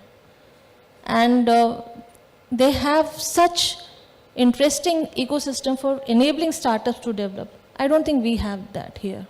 So I think there are a lot of things which as a country we need to do to make the vision realization as to Naya Bharat. Thank you. Very interesting take, Pamela. And yeah, so I'll take off from where you ended, which was about Atmanirbhar Bharat. And yes, it's a huge mission which has been launched by the government.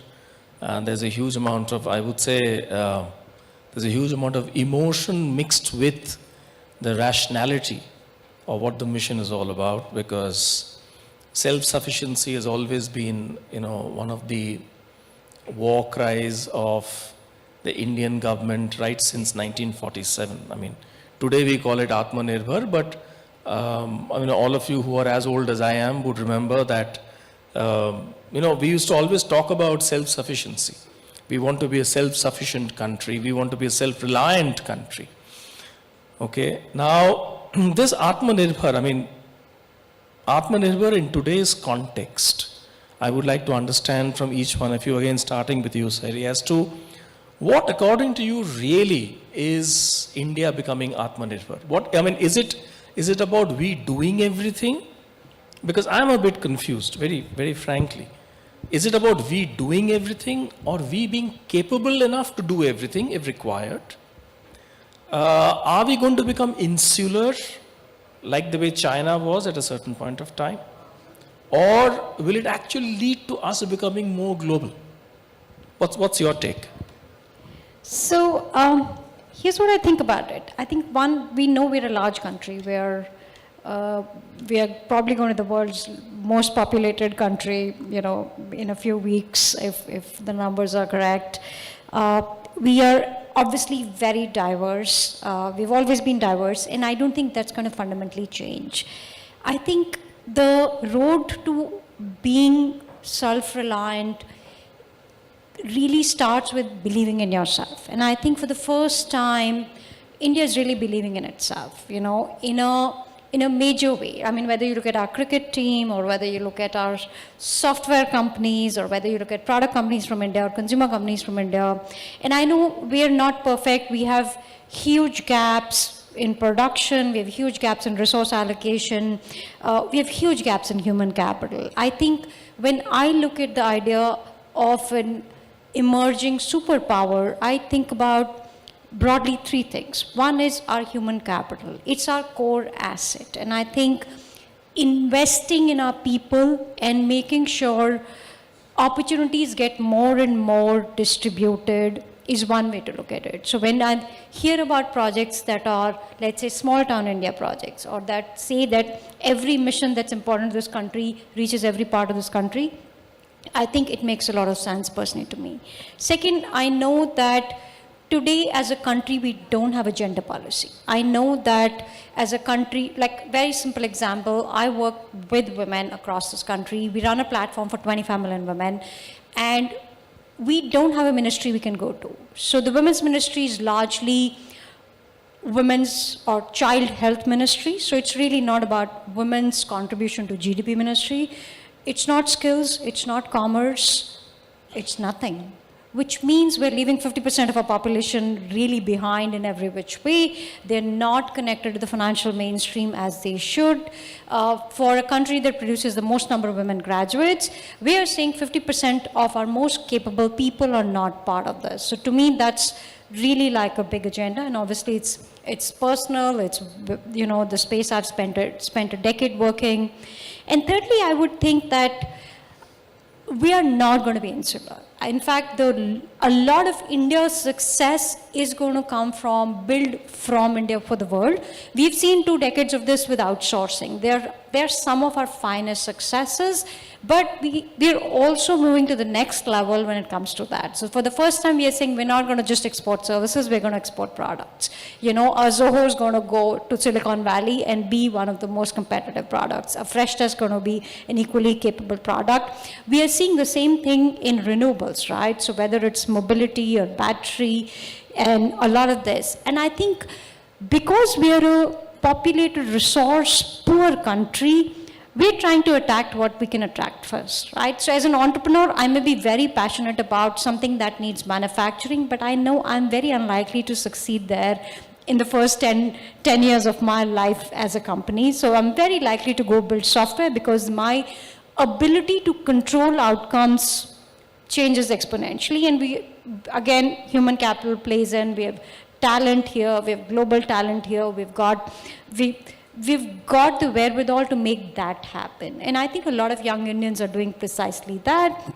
And therefore, as a policy, it makes perfect sense to invest in technology-driven startups, consumer startups, or things that might put us on the map a lot faster. And China did precisely that, except that China closed itself to the world, but India doesn't need to do that. And of course, I think the thing that we're not doing enough of is investing in human capital at grassroots. So whether it is the Anganwadi workers or the ASHA workers or large-scale programs, I think we could do a lot more there, a lot more consciously. But the idea of a self-reliant India to me is one where every individual is invested in both by the state and the society in more ways than one: education, healthcare, and opportunity. And second is, of course, we still build from India for the world. An insulated economy is not going to get us where we want to go. And of course, I think it's just not in our DNA. We're not that country. We're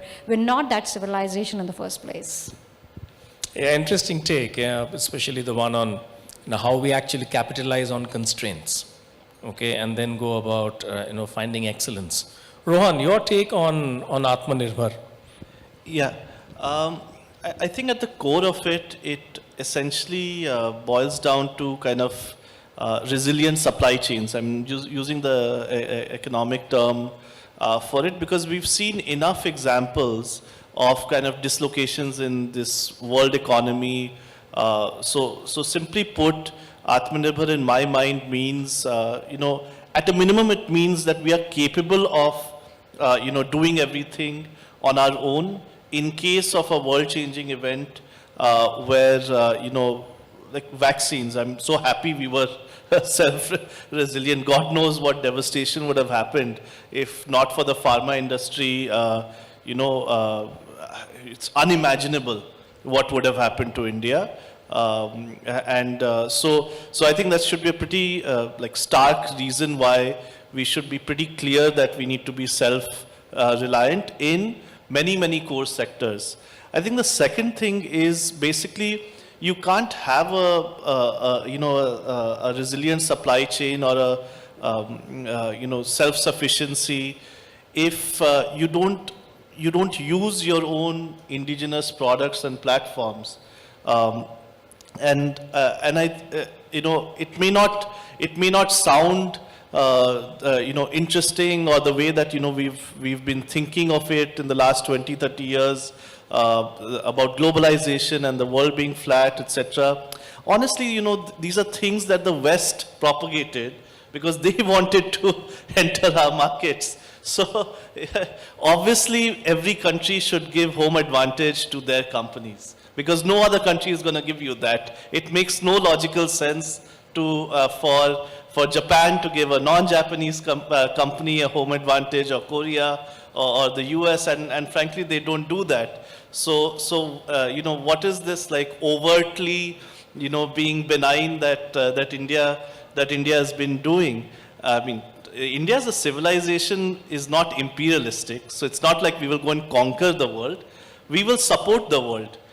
That's our soft power, that's our attitude to support the world. But to be able to support the world, we need to support ourselves. So, we need to do all the things that are necessary to be Atmanirbhar. I think ma'am really raised good points, Pamela ma'am, that, do the R&D, build the products, follow the processes, build quality, etc. Because, without good products, it doesn't do consumers good. To have substandard products. So I'm saying, of course, that's a bare minimum, but to get to that stage, you need to at least create the environment where we as consumers, but also we as government, we as businesses should choose, indigenous products and platforms. And that really will create this resilient supply chain that will make the country Atmanirbhar, and then you can be open to other companies from other countries coming in, because that will create enough of a competitive nudge so that complacency doesn't hit. But I think far too long we've been completely on the reverse, and so hence some very strong rebalancing needs to happen. Otherwise, of course, India is used to 200 years of colonial rule. We can have another 200 years of colonial rule, but I don't think today's India and this 1.3, 1.4 billion Indians, the youth that are coming in, I don't think they're going to stand for, not being, fundamentally you need wealth creation inside India. Just giving jobs is not sufficient. People should become entrepreneurs. People should become bigger businesses. I mean, the world needs to be our market to support the aspiration of Indians. And so at least at a minimum, this 1.3 billion people market should be of Indian companies. Only that will satisfy the aspirations of people. So when we have good examples of 100, 200,000, 2,000 companies who really have built something good, let's try to attempt to make them slightly mega organizations without based on all the learning of what not to enable them to become. And then let's have these, many flowers bloom of 70,000, 1 lakh startups, and then so many MSMEs. I mean, in the crore, hopefully. I mean, in the tens of millions, hopefully. So I think really that's Atmanirbhar in my mind. Very interesting take, and you raised such a good example, such a powerful example that we all saw in the year 2020 of, both Make in India, which was what the Serum Institute of India was doing, and Create in India, which is what Bharat Biotech did. And the two had to, obviously, they had to coexist, and only then they could actually co-create the right solutions for the country. Madhumita, your take on Atmanirbhar, especially when you heard Pamela saying that most of these guys are bringing in kits from China and assembling them and passing them off as made in India products. Yeah, I think rightly said by ma'am. As I said, India has to become the design house. So the R&D has to be here. The strength to build on is R&D, right? So that has been what Uben has been doing. Now coming to Atmanirbhar, according to me, there are two aspects to it. On whom do I depend? That's human resource. So the first thing is making a conducive environment the human resource retain, so that they stay back, so that they are not the CEOs and running US companies or any other country's company, rather than building organization in India. So that's the first thing which has to be more stronger, and it is being. So still I am an entrepreneur, so I'm highly positive and optimistic, and I see the positive side always, right? So that's the first thing. We have to retain the human resource. The second is product for the world. It is not that like China we become restrictive. No, we should build for the world. That's something. We should create value so that other countries could depend on us. That should be the right Atmanirbhar, fundamentals. So for me, Atmanirbhar is more from a perspective that whatever you build or the capability you develop should be for the world. So interesting. So Pamela, what Madhumita said was about the focus on R&D and doing things here for the world. Now, for example, what I would say is, when it actually comes to, we say, India is huge when it comes to software. Yeah, but then how many codes have we actually written, right? How many software products have we actually made? Okay, yeah. Now, after all these years, you might actually have a TCS building a few products and platforms, Infosys doing the same. And that's why they are global organizations. And they're actually carrying the Indian ethos to other parts of the world. But I come to you, with your perspectives on being Atmanirbhar, that do we need to, is it necessary for us to just build solutions for ourselves, or to be a truly emerging world power, do we need to also build, is it necessary to actually build solutions for the world and therefore have solutions for ourselves?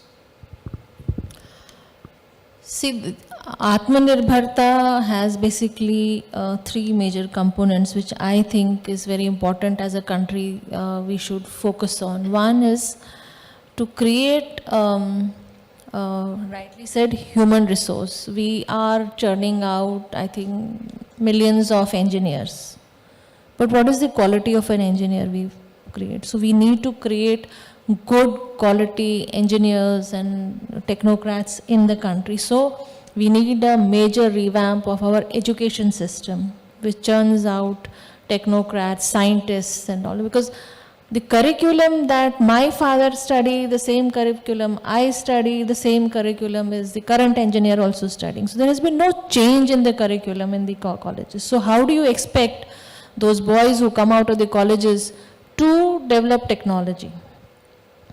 Number two, we need to create an ecosystem for innovation. So human resource will bring innovation, and unless we do a major education revamping, our curriculum revamping, which is oriented towards the futuristic technologies, or at least which is in line with the current technology requirement, that will fast track the development. So once you innovate, then you create a value for your country, not only for your country, but it will be for the global market. Third is infrastructure. So infrastructure is not only road and buses, airports and all. Infrastructure is for creating research and development, creating values in country, creating patents, copyrights in the country. A very interesting example, what is the size of Germany as compared to India? And you see the number of innovations that German universities bring out. How many entrepreneurs come out of the German universities? Because there is a very good ecosystem for innovation. The other element that is missing in India with respect to the rest of the world is that we don't have a very good integration of academia and industry. So how will the innovation happen? Innovation happens when the academia or researchers develop solutions what industry requires, try to solve industry problems. I find that is missing greatly in India, and Government of India has been trying quite a bit for quite some time to have that ecosystem, but it's not happening. Why? Because traditionally our academia work for themselves. They publish papers, they get funds for government, they get salaries, they churn out PhD students, their KRA is done. Industry, they have problem, they'll scout to the global market, buy technology, develop it, manufacture it here, and their problem is done. So as a country, we are at loss when these two important entities don't integrate with each other. So we need to have a very good integration of industry, academia, educational curriculum, skilling right from class 10th onwards. We should have orientation towards skilling. We don't have. We push our children to colleges to the subjects that we want them to do. We don't have skill identification or their interest identification mechanism so that we can groom them right from the early stages of education. So these are very important ingredients which can help India develop into a nation which will not only make them India Atmanirbhar for our own requirement, but we will be, catering to the global market also. I think there was a lot of brain drain happening, and it's fine. If we are world's largest, youngest manpower supplier, we should be proud of it. What will happen is this brain drain brings back value system to the country itself. So we should not be restricted that we cannot allow brain drain. Let it happen. It brings back, a lot of people come back. and they then start setting shops here. The whole thing is that fundamental issues need to be addressed in creating that ecosystem and value chain, which will bring India at par with other developed countries. So you've raised some very, very important points here, and I was just smiling within myself and thinking that I think our entire education system needs one major over-the-air update. Yeah, that's required, otherwise, and Rohan, you guys should work on it. So, and yes, you've raised the issue of quality, which is something which I've always, I've grappled with it. For example, I mean, will we be a greater nation if we have 52 IIMs and 330 AIMSs all over the country? I don't know. I mean, are there even 2 Harvards and 2 Oxfords? They are not, right? I mean, they've got to be certain institutions of education which are right at the pinnacle. And it should be the aim and the objective of every country to preserve them, nurture them in such a way that they become benchmarks for the world. Okay, now the moment you have, it's something of, where you say that you raise the quality standards up. Here it's actually possibly ends up being the other way, because if you have 50 IIMs, say by the year 2025, you would actually be bringing the quality standards down. I'm sure about that, because you would not get the same quality of teachers, okay, who would be able to impart the same level of education at each institution. And thereby you will actually go about diluting the quality of the education that is being imparted right at the top. And I come from a state which is West Bengal, though I've settled down in Gurgaon, where I have actually seen, interestingly from the outside, how the educational system has been deliberately dismantled and degraded over decades, first by the left front government and now by the present government. So which means it is nothing to do with the polity. It is to actually do with the mindset. So my parents come from a college called Presidency College in Calcutta, okay? And in the 1950s, in the 1960s, it had that pride of saying we are the premier educational institution of this country. Today, it doesn't feature in that India Today poll that you have of the country's best universities and colleges. And it's been deliberately done. So in an emerging India, and that brings me to the next subject, I hope we have time. For India to really be an emerging global power or an emerging world power, does the development have to be top down or bottom up? Yeah, and I'll again start with you, Sairi. Given the fact that you are in a sector of microfinance, which is basically bottom up. Absolutely. So actually, let me first respond to what you said about the education system. And I think for long, we've been a country of managers. Everything that we have grown has been to provide more managerial power to the world. We are not a country of builders. To ma'am's point, why are we not a country of builders? If I was to spell out my vision of this country, I would say we would overinvest in primary education with deep STEM, deep storytelling, deep building with your heart, deep building with your hands, communities, healthcare, get the fundamentals really, really sorted. So overinvest in primary and adolescent education. I'm okay this country being a country of dropouts. I think we over-optimize higher education in this country. And what does that end up giving us? We've become a country of job seekers. We don't want to be a country of job seekers. We want to be a country of builders who will solve local problems, who will solve community problems, who will build for the respective communities and hopefully for India and hopefully for the world from there on. So to me, that's a fundamental disconnect in our systems today. And that's the fundamental change top-down versus bottom-up. I think we need to overinvest in our local communities via education, healthcare, but fundamentally dismantling this template of education we were handed down. You know, I mean, even if you look at what are we doing today, we are basically building generations to qualify exams and then to get degrees. By end of it, we've lost all our ability to build, to think, to innovate. So to me, that's a big pillar of change. Coming to what else will help us build, I think capital, you know, so we work with 3 pillars of building. One is employment, second is entrepreneurship, third is capital. I think capital has disproportionate impact on everything. You know, I can keep telling you to go pass an exam, I can keep telling you to go get a job.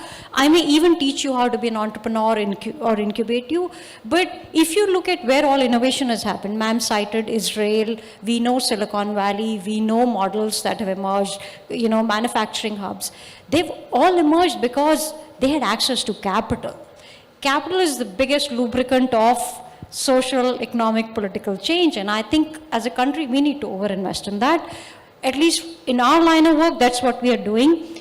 There's a whole generation of Indian women, think of them as Sridevi in English. They are educated, they are empowered, they have the resources, they have the aspiration. But we don't count them in today. And what are we doing? We're saying, hey, you have gone beyond microfinance already, but you have not yet reached maybe a venture scale.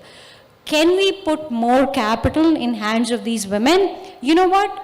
Everybody in this room knows these women. These women are on our WhatsApp groups, they're in our neighborhoods, they're the next door auntie who runs a parlor, they're the next door home baker, they're the next door yoga center, spread across all over the country. And I think this is a big catalyst for change because each of these people is going to employ more people.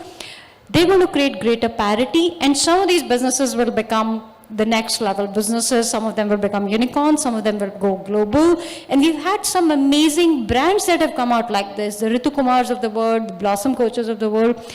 That was a generation 3 decades ago. Imagine capitalizing women entrepreneurs in this country. Imagine capitalizing youth in this country. And I think that's our playbook. That is the India First playbook where we use what we have and we play on our strengths. And I think it's really a revolution that's really ahead of us. Very interesting. Rohan, your take on whether you know, it's got to be top down or bottom up? I mean, any effort towards development helps, but of course, as you know, when the two come together, top down and bottoms up, is when kind of magic happens. And I'll give you an example. So of course, kind of, you know, over the last few years, more and more our Prime Minister has kind of outlined his vision for what the country should become, right? And he's very expressly communicative in detail about what are the things that should happen. So there's a very clear vision for what the country can become. Now, I'll take you to the state of UP. Even the Chief Minister there, Shri Yogi Adityanath ji, this is a true story. He told the DG Police that, look, you know, we need to improve the traffic situation and the road safety situation in UP. I'm not even talking about law and order. I think they have really addressed law and order, but something which also falls under the police's purview. The DG talked to the ADG for traffic and road safety, and she said, yes, we must do that. And it's Road Safety Week, Road Safety Month right now. Now, how do you improve traffic flow? Well, you stop. I mean, one is you kind of inform people where there are going to be diversions because of VIP movement. In case there's a congestion opening up somewhere, you kind of go and clear that out. So the traffic inspectors need to kind of be active. You prevent accidents from happening. That helps traffic, but more importantly, it saves lives. And just parallelly, you know, we were reaching out to the police with our Mapples app. This is indigenous consumer navigation app versus Google Maps. And we do a few things in this. We show you for every flyover that's coming up, a 3-dimensional photorealistic junction view, so that you genuinely can know whether you have to climb or avoid. You know, Google shows you a 2D map, and it can be very confusing. We also tell you what the speed limit of the current road is, to at least inform you at what speed limit you should drive and not overspeed. or a speed breaker ahead, or a sharp curve ahead, or a accident-prone zone ahead, or even the speed monitoring ahead. The whole thinking is to enable you as an Indian driver on Indian road conditions, the way other people drive, to safely navigate to your destination, not have an accident. The most important thing is that, but the byproduct of that is improved traffic. And we allow the tools for the traffic police to get reports from citizens and act on it and collaborate amongst themselves to kind of go to an incident, to a location where an incident has happened. We reached out to them saying that we have these tools and technologies. They said this is exactly what we are looking for. We have this directive of Atmanirbhar. We have this directive of improving road safety. We're going to take your tools and take it to the grassroots along with you. And believe me, over the last month, our teams have been training teachers, have been training students, thousands of police officers in every district of UP, bigger cities, smaller towns, and that's really at the ground level. People are so excited to use this Mappers app. Of course, everybody has Google Maps on their phone. But when they see that this kind of innovation can happen, it can help them, it can help improve their city, the lives of their loved ones. So little by little, change is happening in the state of UP, and we're not going to stop. Neither is MapIndia going to stop, nor is the government, nor the police, and hopefully not society. And that kind of top-down and bottoms-up can create change. Of course, we would love to see this everywhere in the country. And just by following this, so many accidents can stop, and it's a free solution. So if we care for ourselves, our loved ones, we would anyways adopt it. But as a government, if we care for our citizens, we would promote this. As a police department, doing this. So top down and bottoms up together. And this is my submission that, we are in a situation where there's a top down push for change in a good way. And it's really for all of us also to rise up and push for the things we want to change, how we can contribute to changing. And in most cases, I think there'll be a talmail and things will accelerate in India. We will become Atmanirbhar, we will become an emerging world power. And that's what's exciting about this time right now. Yeah, interesting example you gave, Rohan, on this. And, I'm just reminded of, and what you said is important, that whatever I make in the country need not be accepted, because at the end of the day, the end consumer has to accept it. So it has to be relevant, it's got to be of the right quality, it's got to deliver exactly what I want. That's extremely important. It reminds me of this novel written by Tagore. The English name is The Home and the World, okay, where they're actually two friends. So there's a zamindar called Nikhilesh and his friend who's a revolutionary called Shundip. And Shundip is all for Swadeshi, right? And he's burning foreign stuff and he's burning foreign clothes and stuff like that. And so what he does is he comes to Nikhilesh's zamindari and, to drive home the message of Swadeshi, he takes all the fishing nets, okay, which were made in England, okay, and he burns them, saying that we shall not use foreign fishing nets. So then Nikhilesh asks him, okay, so give me a solution. Don't just burn what is being used, okay? Produce something which is so good that my fisherman in my zamindari stops using that fish net made in England and starts using a fish net made here. So if you can't produce cloth which is as good as the one that comes from Manchester, because your cloth is coarse, that man is not going to use your cloth just because you're saying it's made here. And, and that was the Swadeshi wave when Tagore actually wrote this. And, so Gandhi was talking about Swadeshi, the entire movement was talking about Swadeshi. And you had the Swadeshi mills opening in one place, and you had Swadeshi soaps being made in another place. And Tagore suddenly stands up and says, listen guys, don't do Swadeshi just for the sake of Swadeshi. It's got to be accepted by, again, the bottom-up approach, which is if the least common denominator actually accepts your product, then and only then are you really Atmanirbhar. So on that note, Madhumita, your take. Bottom Mr. up or top down? Chattopadhyay, I request you that I'm afraid that we have to start our next session, the award ceremony in time. So I would request you to kindly, thank you. 5 minutes. We have 5 minutes. So I think quickly I'll end with that thought that as it is a joint family, so it has to be everyone coming together, doing their bit. So if there is a top level doing their policy changes or trying to make a conducive environment, it is also bottoms up kind of, every individual also like the consumer or builder has to come up, build, and there has to be a marriage, real marriage. Then it would be kind of a success or a movement. Yeah, thank you. Pamela? All ingredients and all stakeholders, bottom up, top down, lateral, left, right, everybody has to be worked together. Thank you. So it is the Grand Indian Thali. Okay? It's got to be that. It's got to be the Grand Indian Thali for what we call the undivided family, the undivided Indian family. Thank you very much, each of you for your insights.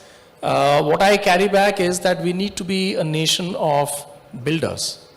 Okay, that's extremely important, and quality builders, yes. And we can really go about building in our own ways.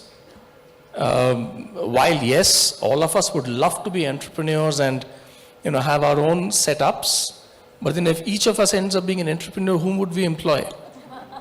Okay, so we need to have that spirit to keep building and building for the nation, and I guess that's what centrally, when we harness the human capital that we have, is what will really make India a truly already emerged world power.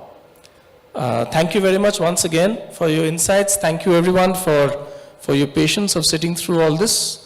And I hand it over to you. Thank you so much, Mr. Chattopadhyay. It was indeed a very interesting session with a lot of takeaways. I would request Mr. Gaurav Arora, Chief Revenue Officer from Jagran New Media, to kindly come and present the certificate of appreciation to our eminent panelists here. A big round of applause, ladies and gentlemen, for the panelists on the stage.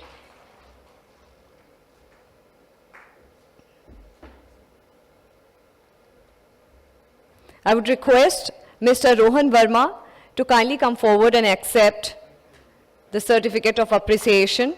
Mr. Rohan Verma, CEO and ED, Map My India.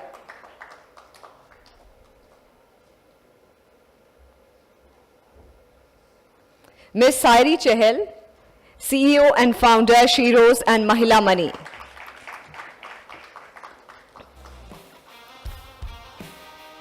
Ms. Pamela Tikku, Officiating Director, ICAT and GARC. Thoda energy come hai, please, everyone in the hall, please, a big round of applause for all the panelists. Ms. Madhumita Agarwal, co-founder and CEO, Open Electric. Thank you so much to all the distinguished guests.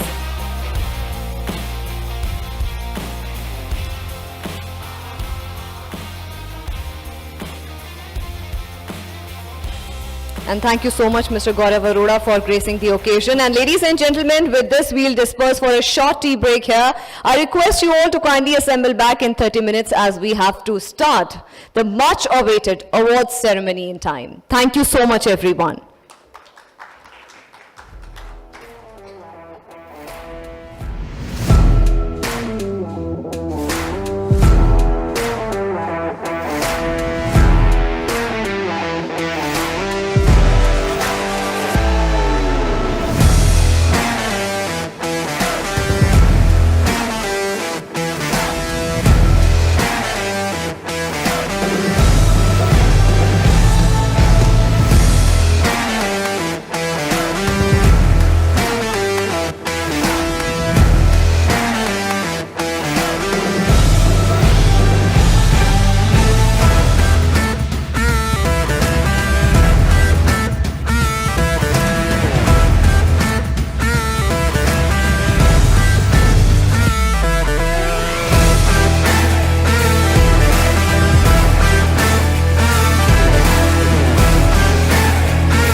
था जिसका हम सब इंतजार कर रहे थे, नया Bharat business awards 2022। इससे पहले कि हम ऑफिशियली शुरुआत करें इस अवार्ड्स नाइट की, इन अवार्ड्स के उद्देश्य को बेहतर समझने के लिए मैं रिक्वेस्ट करूंगी हमारी टीम से कि वो अवार्ड्स इंट्रोडक्शन फिल्म प्ले करें।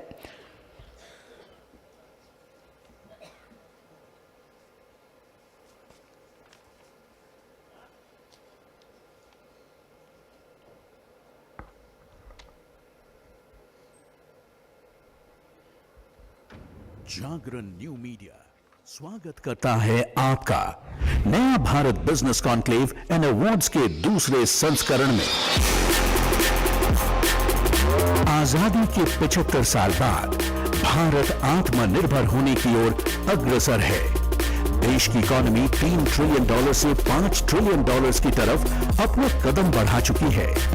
वैश्विक स्तर पर भारत एक सुपर पावर बनकर उभर रहा है और इस सफर में योगदान है देश के एमएसएमई से लेकर टॉप कंपनियों का, स्टार्टअप से लेकर यूनिकॉर्न्स तक का, डिफेंस से लेकर मैन्युफैक्चरिंग तक का और ढेरों दूरदर्शी इनोवेटर्स का, ऐसे हीरोज का जिन्होंने कोविड के आपदा काल में भी अपने हौसले बुलंद रखे और आज भी नए भारत के निर्माण में अपना योगदान देने में कहीं से भी पीछे नहीं है।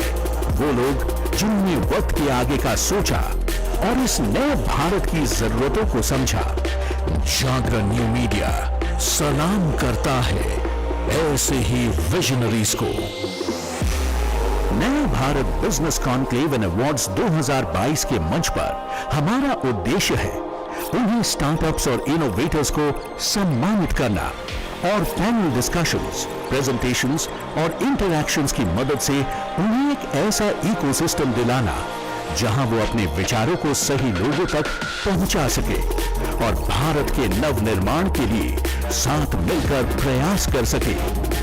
Startups, MSME, green energy, defence और हर सेक्टर से हमने ऐसे ही प्रभावशाली लोगों को चुना जिन्होंने देश के विकास में प्रमुख और सक्रिय भूमिका निभाई है। 6 अवार्ड कैटेगरीज, 24 सब कैटेगरीज और 72 नॉमिनेशंस के साथ नया Bharat business conclave and awards 2022 का लक्ष्य है देश के तेजस्वी लोगों द्वारा हर सेक्टर में किए गए महत्वपूर्ण योगदान का अभिज्ञान कराना, जो भारत को आने वाले 25 सालों में और उनके परिश्रम को सम्मानित करने के लिए आज हमारे जूरी और स्पीकर पैनल में मौजूद हैं देश के प्रमुख कंपनियों के सीईओज, एमडीज और भारतीय वित्त बाजार के लीडिंग इन्वेस्टर्स और उद्योगपति। तो आइए मिलकर जश्न मनाएं नए भारत की उन्नति का और सराहें नए भारत के नवनिर्माण के सूत्रधारों की उपलब्धियों का। नया Bharat business conclave and awards 2022, recognizing the resilient who never stopped rebuilding. वाकई में ये एक दमदार शुरुआत है Naya Bharat business conclave and awards 2022 के दूसरे एडिशन की। And once again I would like to thank our sponsors without whom this awards night wouldn't have been possible. Our associate sponsors LIC and 5 Paisa. This event is co-powered by Tata Motors Commercials. Thanks a lot to our sponsors for making this event possible and helping us celebrate the outstanding vision and work in business for the year 2022. And now, ladies and gentlemen, it's time to introduce our jury, which has played a pivotal role in determining and acknowledging the most inspiring stories and recognizing deserving businesses for their outstanding contributions. The winners for Naya Bharat Business Awards 2022 have been determined with the help of public voting as well as the decision of our esteemed jury members. Let us get to know our jury members a bit better, and for that I would request the distinguished jurors to kindly come on the dais and grace the occasion. Mr. Nandakumar Nair, Consulting Editor, Jagran New Media. I request you to kindly come on the dais. Mr. Ajay Thakur, Head BSE SME and Startup BSE Limited. Mr. Ajay Thakur. Ladies and gentlemen, a big round of applause for our jurors. Pamela Tikku, Officiating Director, ICAT and GARC. Ankur Pava, Managing Partner, Pure Capital. Mr. Vivek Bindra, founder and CEO, badabusiness.com. Ladies and gentlemen, a humble request that this elevates the energy level. Your clapping, your applause. Ms. Geetu Moza, consulting editor, Jagran Business. And Mr. Avik Chattopadhyay, founder, Experience. And this is the team of our esteemed jurors who have helped in ensuring the right winner for the awards night. और अब मैं request करूंगी mister Gaurav Arora, chief revenue officer, to kindly come and present the mementos to the distinguished jury members.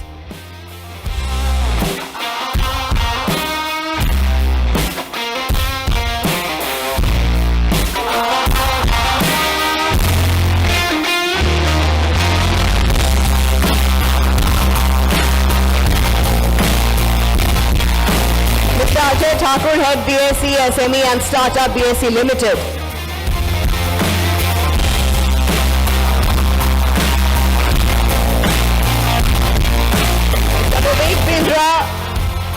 Mr. Vivek Bindra, founder and CEO, badabusiness.com.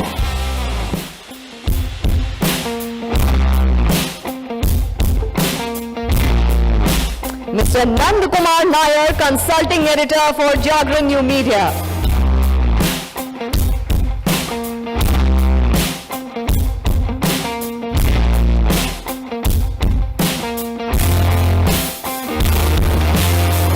Mr. Avik Chattopadhyay, founder of Experience.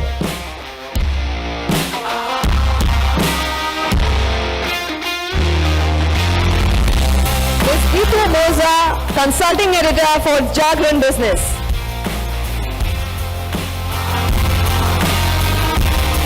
Mr. Ankur Pahwa, managing partner, Peer Capital.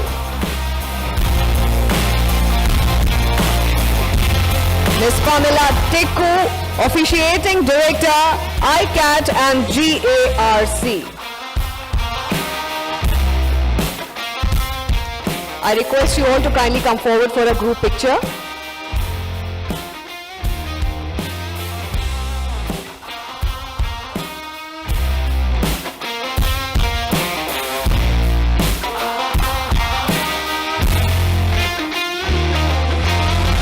Thank you so much everyone on the stage.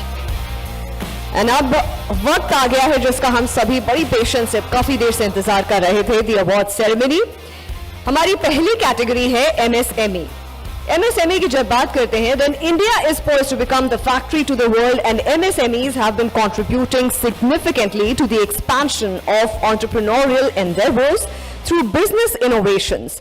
The MSMEs are widening their domain across sectors of the economy, producing a diverse range of products and services to meet demands of domestic as well as the global markets.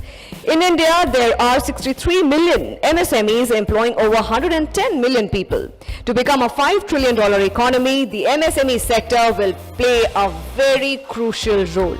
I would invite Mr. Ajay Thakur, Head BSc SME and Startup BSc Limited, to kindly come and present the award to the winners in this category.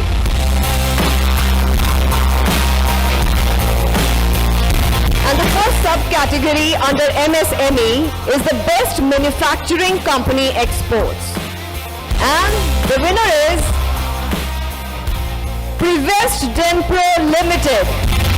I request Mr. Atul Modi, MD, Privest Denpro Limited, and Ms. Namrata, ED, Privest Denpro Limited, to kindly come and receive the award. A big round of applause. Privest Denpro Limited is today one of the world's leading dental materials manufacturer. Company is consistently exporting approximately 60% of its products to over 80 countries. Congratulations to the winner. आज की शाम के ये पहले winner हैं. हमारी अगली सब कैटेगरी है MSME बेस्ट कंपनी इन टेक्नोलॉजी. बेस्ट कंपनी इन टेक्नोलॉजी और विजेता है iris business services limited. I request Mr. S. Swaminathan, founder and CEO, and Ashutosh Mishra, legal counsel, Iris, to kindly come and receive the award. A big round of applause for the winners. Iris Business Services Limited. The company has over 18 years of proven expertise in the financial information market space, providing customized technology solution for data and content management. Congratulations once again. और आगे बढ़ते हुए तीसरी हमारी सब category है MSME Outstanding Entrepreneurship. And the award goes to EKI Energy Limited. I request Mr. Samad Sengupta, Vice President EKI Energy Services Limited, to kindly come and receive the award. EKI Energy Services Limited is working in the realm of climate change, carbon credit and sustainability solutions across the globe. From an organization which started with a team of 5 people, the brand has grown into a global team of 250 plus professionals across 16 plus countries. Again, congratulations to the winner. और इसी के साथ हम आते हैं अपनी 4th सब category पर, जो कि है MSME मोस्ट सपोर्टिव बैंक, और विजेता है बंधन bank. I request Mr. Harjeet Singh Thakur, Zonal Branch Banking Head from Bandhan Bank, to kindly come and receive the award. The Bandhan Bank is the winner in the category of MSME Best Most Supportive Bank. With over 95,000 CR worth loan book, bank is getting maximum growth from MSME sector. Thank you so much, Mr. Ajay Thakur, for presenting the awards. I request you to kindly take your seat. और चलते हैं अब हमारी second category पर, जो कि है emerging sector. India is one of the fastest growing economies in the world, and India's economic condition is looking the most favorable for the coming 2 decades, which is for sure. Till recently, India has not been able to realize the kind of industrial transformation that turned countries like China and South Korea into miracle economies, but things are certainly changing fast now. Recently, there was a statement from IMF saying that India deserves to be called a bright spot on this otherwise dark horizon because of its fast-growing economy, even during these difficult times. But most importantly, this growth is underpinned by structural reforms.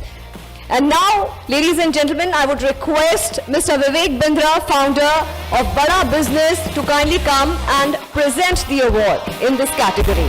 A big round of applause for Mr. Vivek Bindra.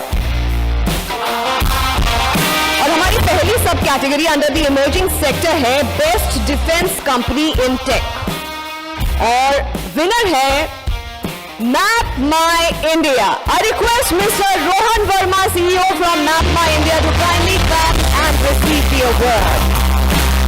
Map My India is India's Swadeshi Google map, covering 6.29 million kilometers of roads through map.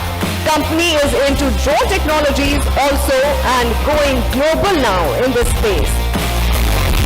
Congratulations to Map My India. और हमारी दूसरी subcategory है Emerging Sector Best EduTech Company, and the winner is eLearn Markets. I request Mr. Vivek Bajaj, founder from eLearn Markets, to kindly come and receive the award. A product of Stock Edge is a financial markets training platform and app with 100 plus market experts offering training to people on various aspects of stock market and other financial markets. Congratulations once again. और अब चलते हैं हमारी तीसरी सब category पर, जो कि है Emerging Sector Best Stock Broking Company, and the winner is 5 Paisa. I request someone from the team of 5 Paisa to kindly come and accept the award. A very well-deserved award there. Someone from the team of 5 Paisa, kindly come on the stage and receive the award. Congratulations to 5 Paisa for the best stock broking company. 5 Paisa is a technology-driven company having mainly an online presence. The company remains focused on innovation, and it is visible through the developments of its robust trading platform, advanced mobile app, and artificial intelligence-powered robo-advisory platform, and the paperless account opening process. The company has 4.3 star ratings on Play stores. Congratulations to 5paise team. And now the fourth subcategory under the emerging sector is Best Agri-Tech Company. Best Agri-Tech Company. And the Best Agri-Tech Company goes to Adani Wilmar. I request Mr. A.S. Mehra, Zonal Head, Marketing, and Mr. Majinder Singh Danoha, Sales Manager, to kindly come and receive the award.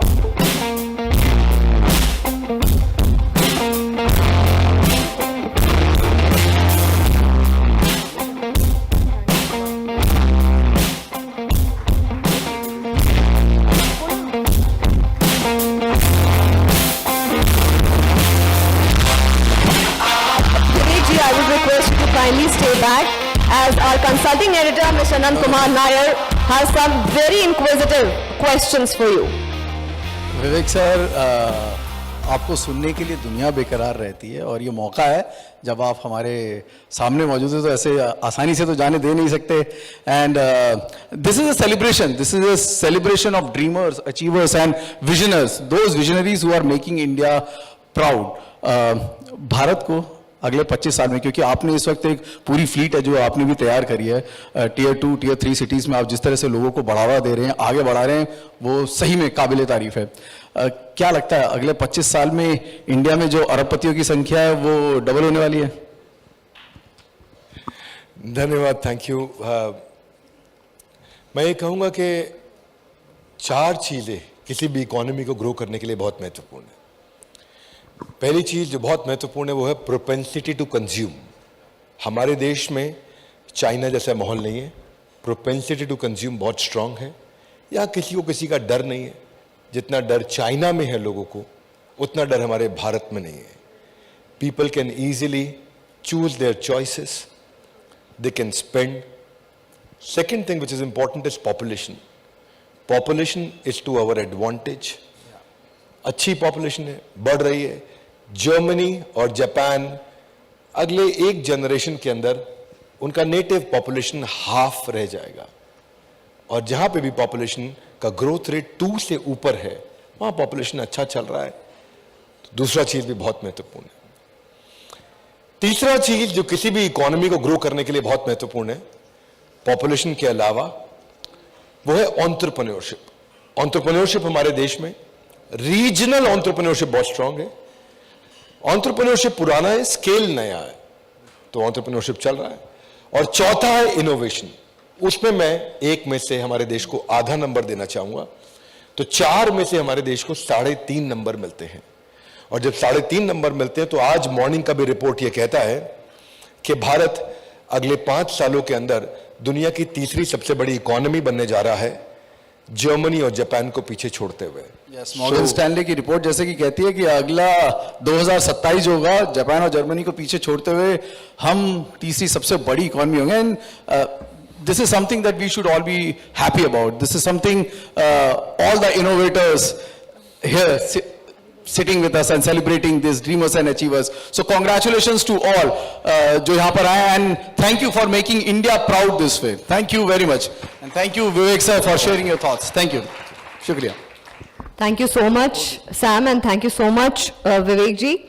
And now आगे बढ़ते हुए हम चलते हैं हमारी third category पर, जो कि है green energy. According to the World Health Organization, about 99% of the people in the world breathe air that exceeds air quality limits, that threatens the health, and more than 13 million deaths occur around the world each year due to avoidable environmental causes such as air pollution. Air pollution from fossil fuels causes $2.90 trillion in health and economic costs every year. Pollution from fossil fuels can be checked by the use of green energy. और इसी के साथ इस category में आगे बढ़ते हुए I would invite miss Pamila Tikku, officiating director ICAT and GARC, and Mr. Avik Chattopadhyay, founder of Experience, to kindly come and present the awards in this category. A big round of applause for Mr. Avik and Miss Pamela Tikku.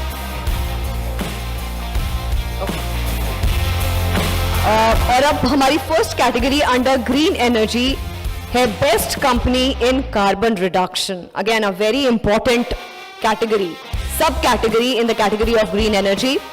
And the winner is Renew Power. I request someone from the team of Renew Power to kindly come and receive the award. Someone from the team of Renew Power to kindly come and receive the award.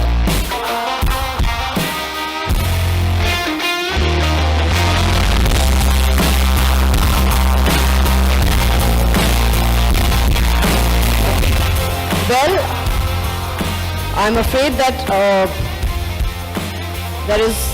I would request Sam, Mr. Nayak, if you can come and receive the award on behalf of the Renew Energy. A big round of applause for the winner, Renew Power in the green energy, the best company on carbon reduction.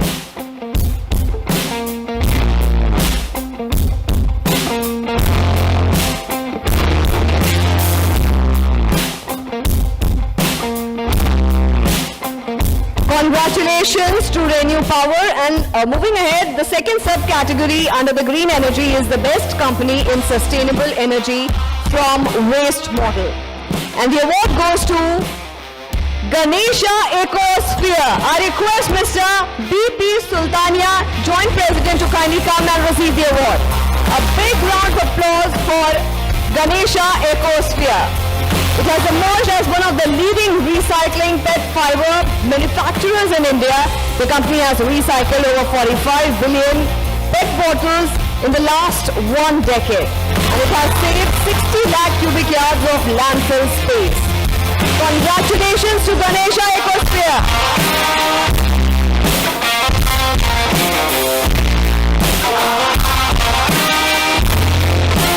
Mr. Sultania, I would request you to kindly stay back. कुछ थोड़ा सा बोल जाइए, कुछ शब्द आपसे गुजारिश है कि आप इस ओकेजन पर बोल करके। सर, सबसे पहले तो मुबारकबाद, एक बहुत खुशनुमा मौका है और हम शुक्रिया अदा करना चाहेंगे जागरण की तरफ से कि और जिस तरह से इस फेयर में काम किया और जिस तरह से आपने आगे बढ़ाया है चीज़ों को, सही में काबिल तारीफ है। जानना चाहेंगे सर कि how do you feel and what is the way ahead? ऐसा है, स्वच्छ भारत मिशन मोदी साहब का ड्रीम प्रोजेक्ट है। इसी को हम आगे बढ़ा रहे हैं। प्लास्टिक स्क्रैप आज की तारीख में भारत की सबसे बड़ी समस्या है। हमारी कंपनी हर दिन 500 मैट्रिक टन प्लास्टिक की स्क्रैप को कलेक्शन करती है, रिसाइकलिंग करती है। सर, बहुत बहुत मुबारकबाद and thank you very much. Thank you sir, thank you. बहुत बहुत शुभकामनाएं सुल्तानिया जी। थोड़ी कम नजर आ रही है, लगता है जोश जरा कम हो रहा है। गुजारिश करूंगा सबसे कि ये तालियों की गड़गड़ाहट प्लीज बजाते रहिए, जरा माहौल खुशनुमा है, इसको और खुशनुमा बनाते रहिए। बहुत बहुत शुक्रिया। मिस्टर नायर, आप ही को सब लोग मिस कर रहे थे, अब क्योंकि आप स्टेज पर आ गए, अब ये उम्मीद करते हैं कि आप थोड़ा एनर्जी लेवल थोड़ा तो बढ़ेगा इस इवेंट का। अब चलते हैं थर्ड सब कैटेगरी पर। Mister Nair, I will request you to kindly stay back. और अब चलते हैं हमारी थर्ड सब कैटेगरी पर, जो कि है best company in pollution and emission control. और विजेता है Schneider Electric. I request Ms. Indu Sharma, Senior General Manager Communications, to kindly come and receive the award.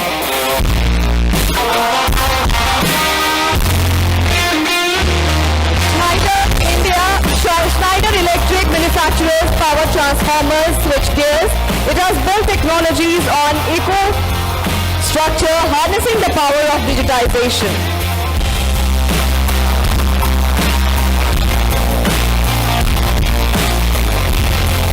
Congratulations, and I think you should tell us a little bit more about the work that the company is doing. Congratulations once again, and I would really request you to share your thoughts. Thanks a lot for the lovely wishes. Thanks a lot for giving the award to us. Schneider Electric is pretty serious about sustainability, and which is why whatever we do is very much sitting in this sustainability. I would just simply say that, today the net zero is the hero for all of us, and we should definitely go after that in everything that we do, so that we are able to live on this planet in the times to come. Thank you so much. Congratulations once again. So zero को hero बनाने के लिए आपको बहुत मुबारकबाद. Thank you. And congratulations once again, Miss Indu Sharma. और अब हमारी आखिरी फोर्थ सब कैटेगरी अंडर ग्रीन एनर्जी है best company in innovative energy management control. And the winner is excite industries. I request Mr. Amitabh Bagchi, Chief Operating Manager, Industrial North, to kindly come and receive the award.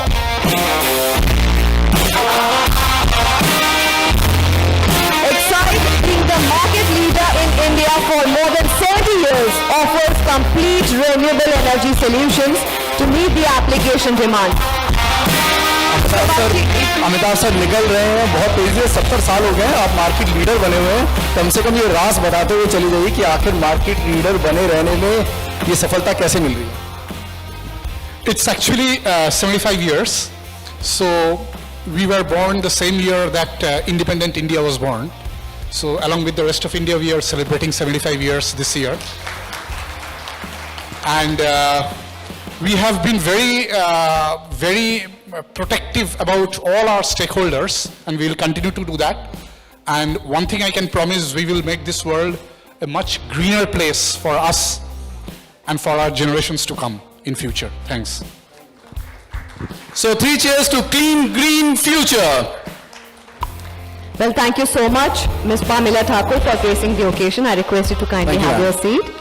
और अब बारी आ गई है हमारी next category की, जो कि है campaign awards. Campaign awards, basically every business has a message to the society, business and customers, and this category is celebrating those ideas that bring the difference by innovating messaging to customers and society. I request Mr. Gaurav Arora and Mr. Anil Pandey, Senior Editor, Jagran New Media, to kindly come and present the award. A big round of applause for Mr. Gaurav Arora and Mr. Anil Pandey. Campaign awards में हमारी पहली subcategory है best B2C campaign of the year. And the winner is Licious. I request someone from the team of Licious to kindly come and receive the award. A big round of applause for the winner, Licious. Best B2C campaign of the year.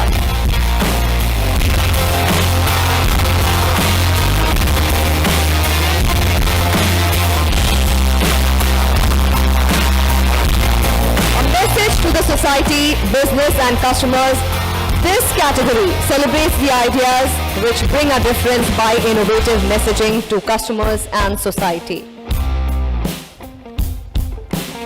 और हमारी second, thank you so much gentlemen for giving away the awards. Thank you so much. और हमारी दूसरी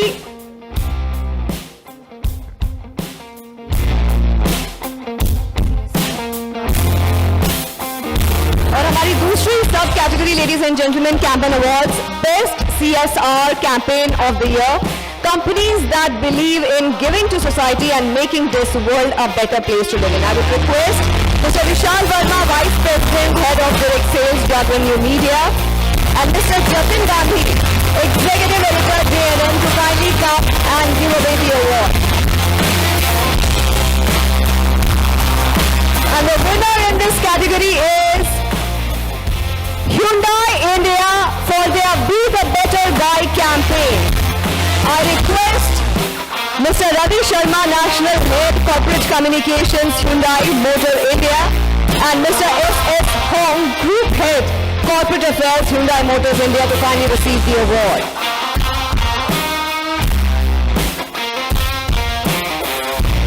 Be the Better Guy.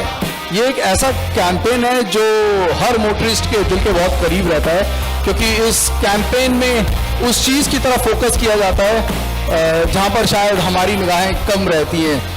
सड़क नियमों का पालन करना और खुद का ही नहीं दूसरों की सेफ्टी का भी ख्याल रखना. ये कैंपेन काफ़ी सालों से चल रहा है और इस कैंपेन में काफ़ी सारी तब्दीलियां हैं. जो कि पूरे भारत में लेकर आए हैं, ना सिर्फ स्कूल कॉलेजेस में बल्कि हर उस संस्थान तक बी द बेटर गाय ने पहुंचने की कोशिश करी है जहां पर बदलाव लाया जा सके। छोटे से लेकर बड़ा हर जगह पहुंचने की कोशिश करी है। और रवि सर, मौका है, बी द बेटर कैंपेन ने बदलाव कई सारे किए हैं और ये एक ऐसा सफर है जो कि लगातार चल रहा है, उसी तरीके से जिस तरह से Hyundai मोटर इंडिया भारत में ग्रो कर रही है। सबसे पहले तो मुबारकबाद उसके लिए, क्योंकि आप नंबर 1 SUV मैन्युफैक्चरर हैं और उम्मीद करते हैं कि वो टैग आपके साथ हमेशा वाबस्ता रहेगा। बी द बेटर गाय, बहुत सारे CSR कैंपेन्स है, उसमें बी द बेटर गाय एक अग्रणी कैंपेन है। इसके बारे में अगर कुछ और हमारे व्यूअर्स को बता सकें। Thank you Sam brother, thank you so much. बहुत बहुत धन्यवाद.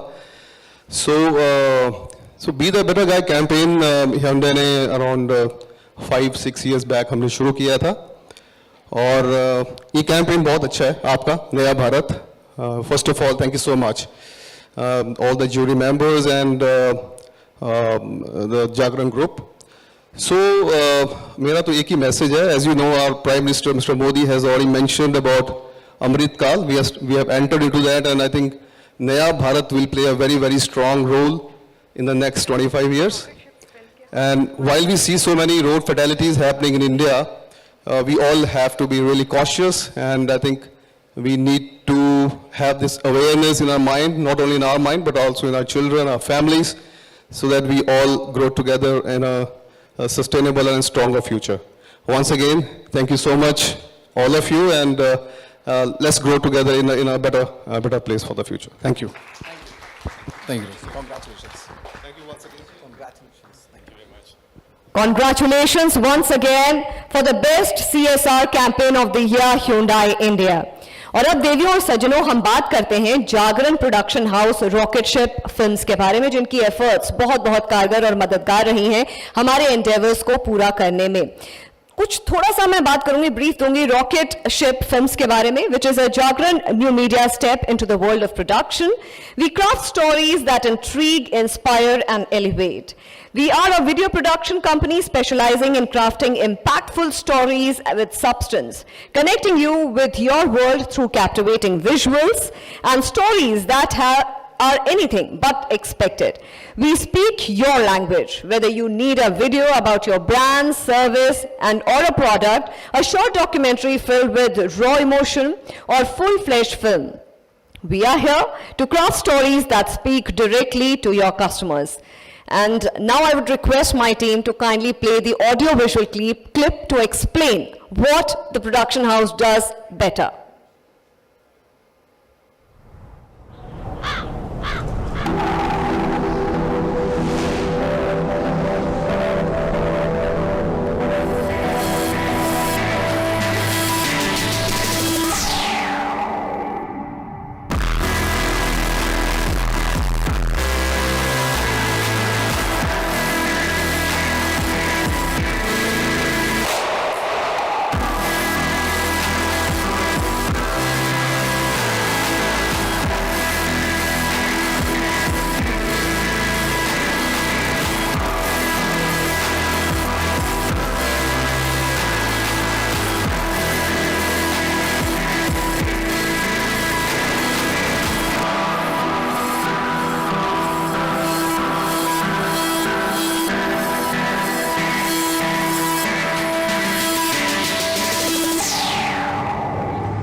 A big round of applause for Rocket Ship Films. सच में आपकी मेहनत की वजह से ही हम कुछ बड़ा, कुछ अच्छा और कुछ अनोखा कर पा रहे हैं। और आगे बढ़ते हैं हमारी अगली कैटेगरी की तरफ, जो कि है startups. India is home to over 100 plus unicorns now. India's unicorns are valued at around $380 billion. While total valuation of Indian startups has reached to around 3 trillion rupees. Let us now welcome the leaders of tomorrow. और इन awards को देने के लिए मैं request करूंगी mister Ankur Pahwa, managing partner Peer Capital, to kindly come on the stage. A big round of applause for mister Ankur Pahwa. और इसी के साथ हमारी पहली सब कैटेगरी अंडर स्टार्टअप्स है best bootstrap startup of the year. Best Bootstrap Startup of the Year, and the award goes to Happy Fox. Happy Fox is the winner in the category of Best Bootstrap Startup of the Year. I request someone from the team of Happy Fox to kindly come and receive the award.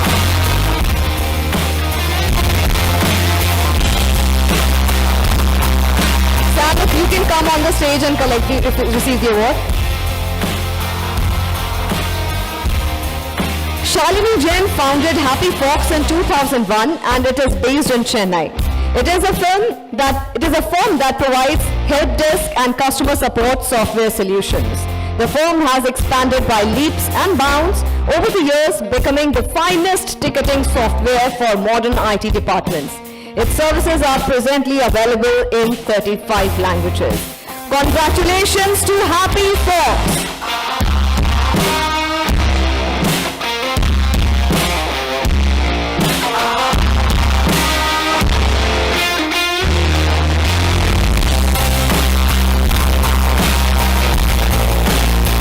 और इसी के साथ हमारी दूसरी subcategory है best social impact startup of the year and the award goes to Mahila Money. I request miss Sairee Chahal, founder Mahila Money, and Sudhika Agarwal, co-founder Mahila Money, to kindly come and receive the award. A big round of applause for Mahila Money. It started in 2021. The company is full-stack financial products and services platform for women in India. It provides micro loans ranging from 10,000 rupees to 2 lakh rupees. It teaches women how to improve their loan eligibility and financial mark. A big round of applause for the winners. शायरी हमने आपको panel discussion के वक्त सुना और यकीन मानिए मन नहीं था, मन था कि सुनते रहें, क्योंकि आपने जो बातें करी उसमें एक कन्विक्शन था, एक सोच थी और एक जज्बा था, और वही शायद हमें महिला मनी में भी नजर आएगा. कुछ और अगर रोशनी डाल सकें, and what this means to you. I think fundamentally, this is a time and space continuum, right? We're lucky that we are here, building at a time when so much possibility exists. And the fact is, I know for a long time, humne suna India is a poor country, but I think India is a rich country because Indians are smart, talented, hardworking, committed, and we run practically everything in the world, right? आप किसी भी देश में चले जाइए, you will see Indians running things, right from rocket ships to software companies. And I think this is such a good time to build in India and build for Indians, build from India for the world.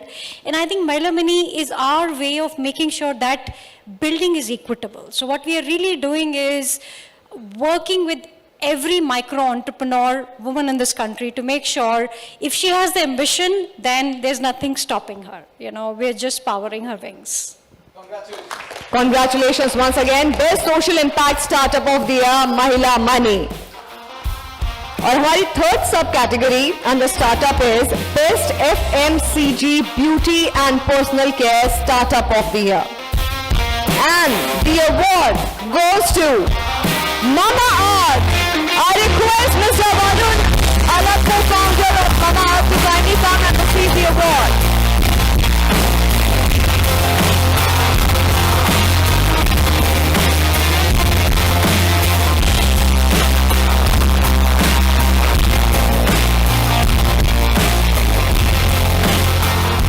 Varun, you are an inspiration to many. ठीक है, startup से unicorn का ये जो सफर है ना, इस सफर को हर उस भारतीय ने शायद फॉलो किया होगा जो कि बड़ा सोचता है, बड़ा देखता है. इस सफर को जानना चाहेंगे, समझना चाहेंगे और ये भी जानना चाहेंगे कि what's that big thing which made the difference, जिसने मामाअर्थ को इस ऊंचाइयों पे पहुंचाया, वो भी इतने कम समय में. Thank you, first of all, for giving me this award. It's a amazing moment to get that on behalf of the company. It's a very apt title, Naya Bharat. And I think we are living in the India of possibilities. Everything is changing. And from the consumer, from the way we sell जैसे हम distribute करते हैं, जैसे manufacture करते हैं, लोगों का mindset, the financial ecosystem in the country, everything is changing, and when things are changing, it is an amazing time to build, right? Because you can actually see possibilities, right? And create for those possibilities. I think that's what we did, right? And agar I think एक चीज मैं बोलूँगा which got us here is just persistence, जुझारूपन जिसे बोलेंगे, right? बहुत सारे there are so many things which pull you down every day as an entrepreneur. It's not like a very hunky-dory journey. ये ऐसे वाले दिन बहुत कम होते हैं. बाकी जो दूसरे दिन है when you're almost down to tears बहुत सारे होते हैं. And how you remain persistent to your journey, right? How you remain true to your purpose, and how you think of a much brighter future for yourself and let that motivate you to become big. And I think that's what makes a difference, right? And that's what I bless for the entire country. Varun, where do you see India going? Because, you know, the way our economy is going and the way we are placed right now, the GDP from last 10 years is at 5.5, seems to be 7 in next 10 years. Everything is going. Where do you see FMCG sector moving on from here? No, I think we are very, very bullish on the consumption story in India.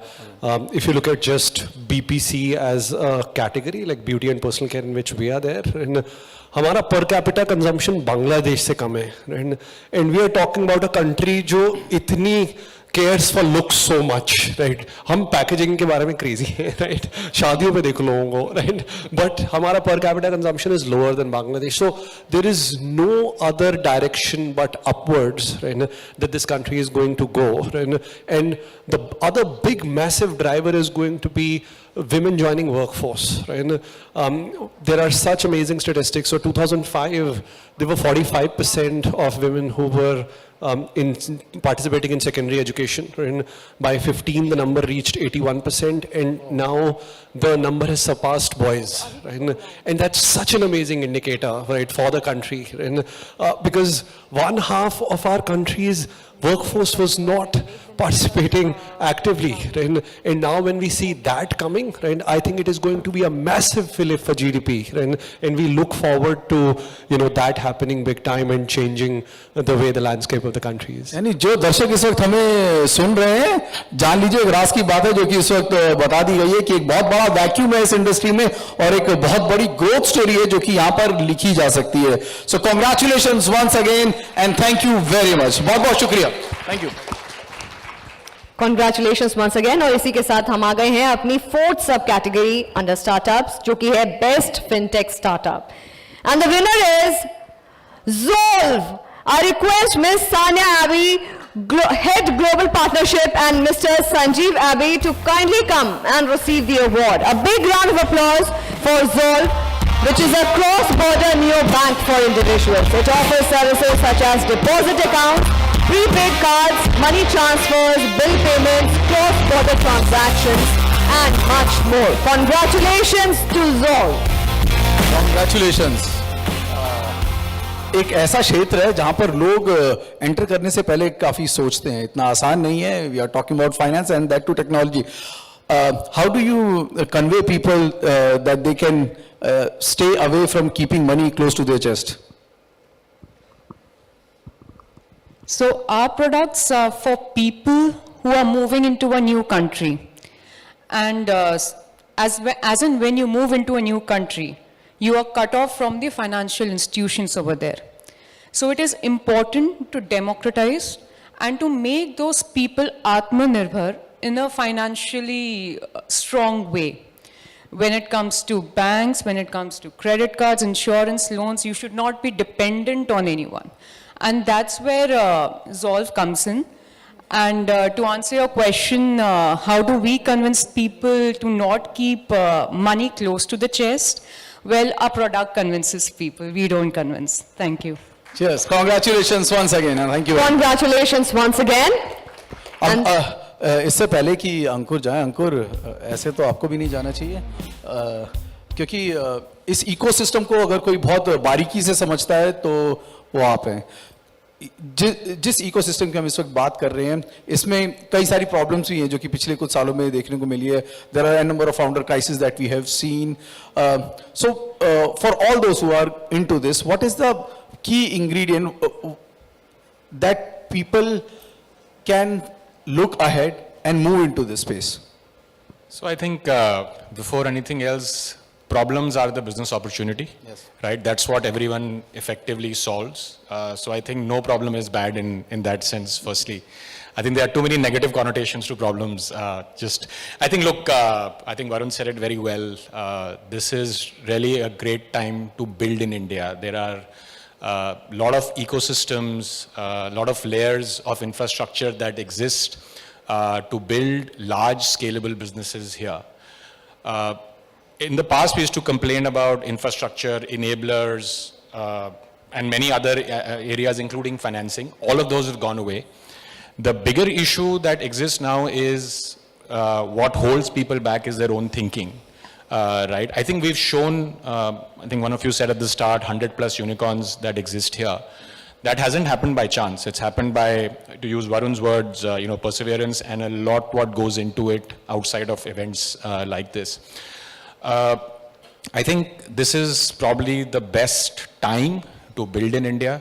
The decade that we will see, especially on the startup side, I don't think there's going to be a better decade, where we will see fantastic outcomes coming from India and for the world. I don't think it's just limiting ourselves to India in that sense.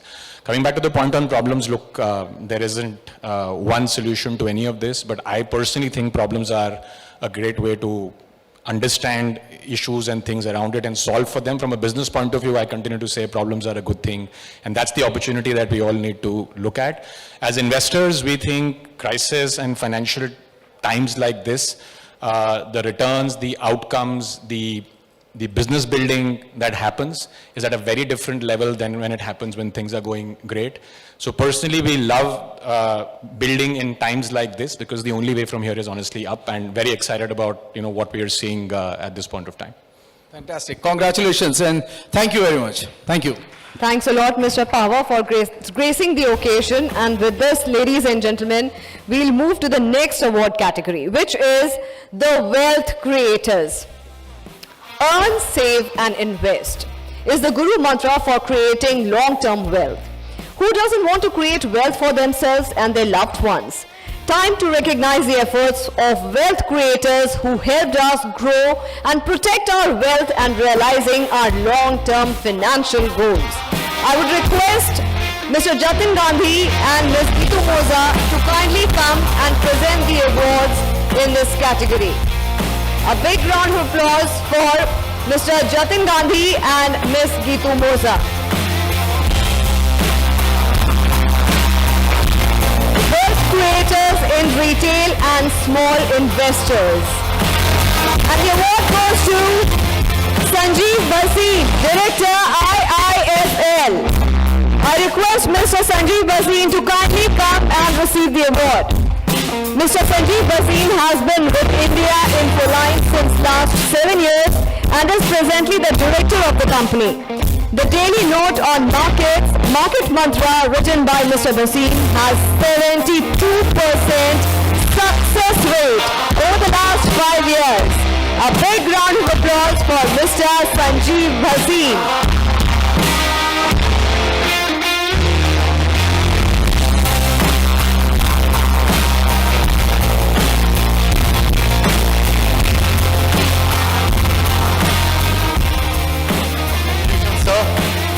Sir रोज या morning में लोग देखते हैं stock market, तो आपकी tips को जरूर देखते हैं और जानना चाहते हैं कि आज मार्केट कैसा जाने वाला है।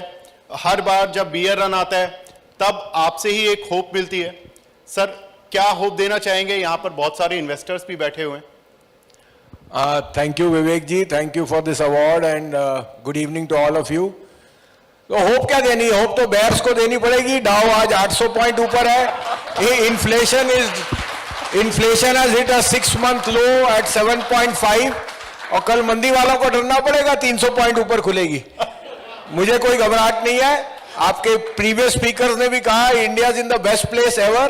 Now I am not termed as an India bull just by by default, it's also that I continue to be very, very bullish on India. पहली बात, अगर आप positive और conviction नहीं रखते तो फिर पैसा कैसे कमाएंगे? Because there are a lot of walls of worry which every day come from external sources which we don't have a handle on. But being invested in India is the only mantra. और इस कारण से जो भी आपको मंदी की बातें करता है वो भूल जाए, because we are, I think, arguably the best outlier in global markets today. And that's not evident from just the numbers or the index. It's evident from the business confidence. आपको पता है मैं छोटे शहरों में जाता हूं और मैंने ऐसा कॉन्फिडेंस कहीं नहीं देखा जो मुझे अभी विजिबल है.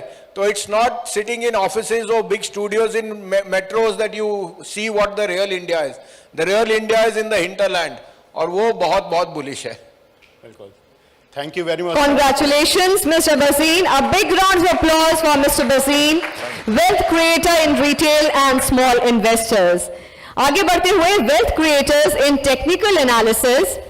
And the award, I request Mr. Gandhi and Ms. Geetu Moza to kindly stay back as there are other awards also in this category. Wealth creators in technical analysis. Award for the company offering best technical analysis goes to Goldilocks. I request Mr. Gautam Shah to kindly come and receive the award. India's most comprehensive technical research service, spearheaded by Gautam Shah. Goldilocks' vision is to capture big trends and present the same to its valued subscribers in a simplistic manner. The company believes and follows the motto, "You grow, we grow."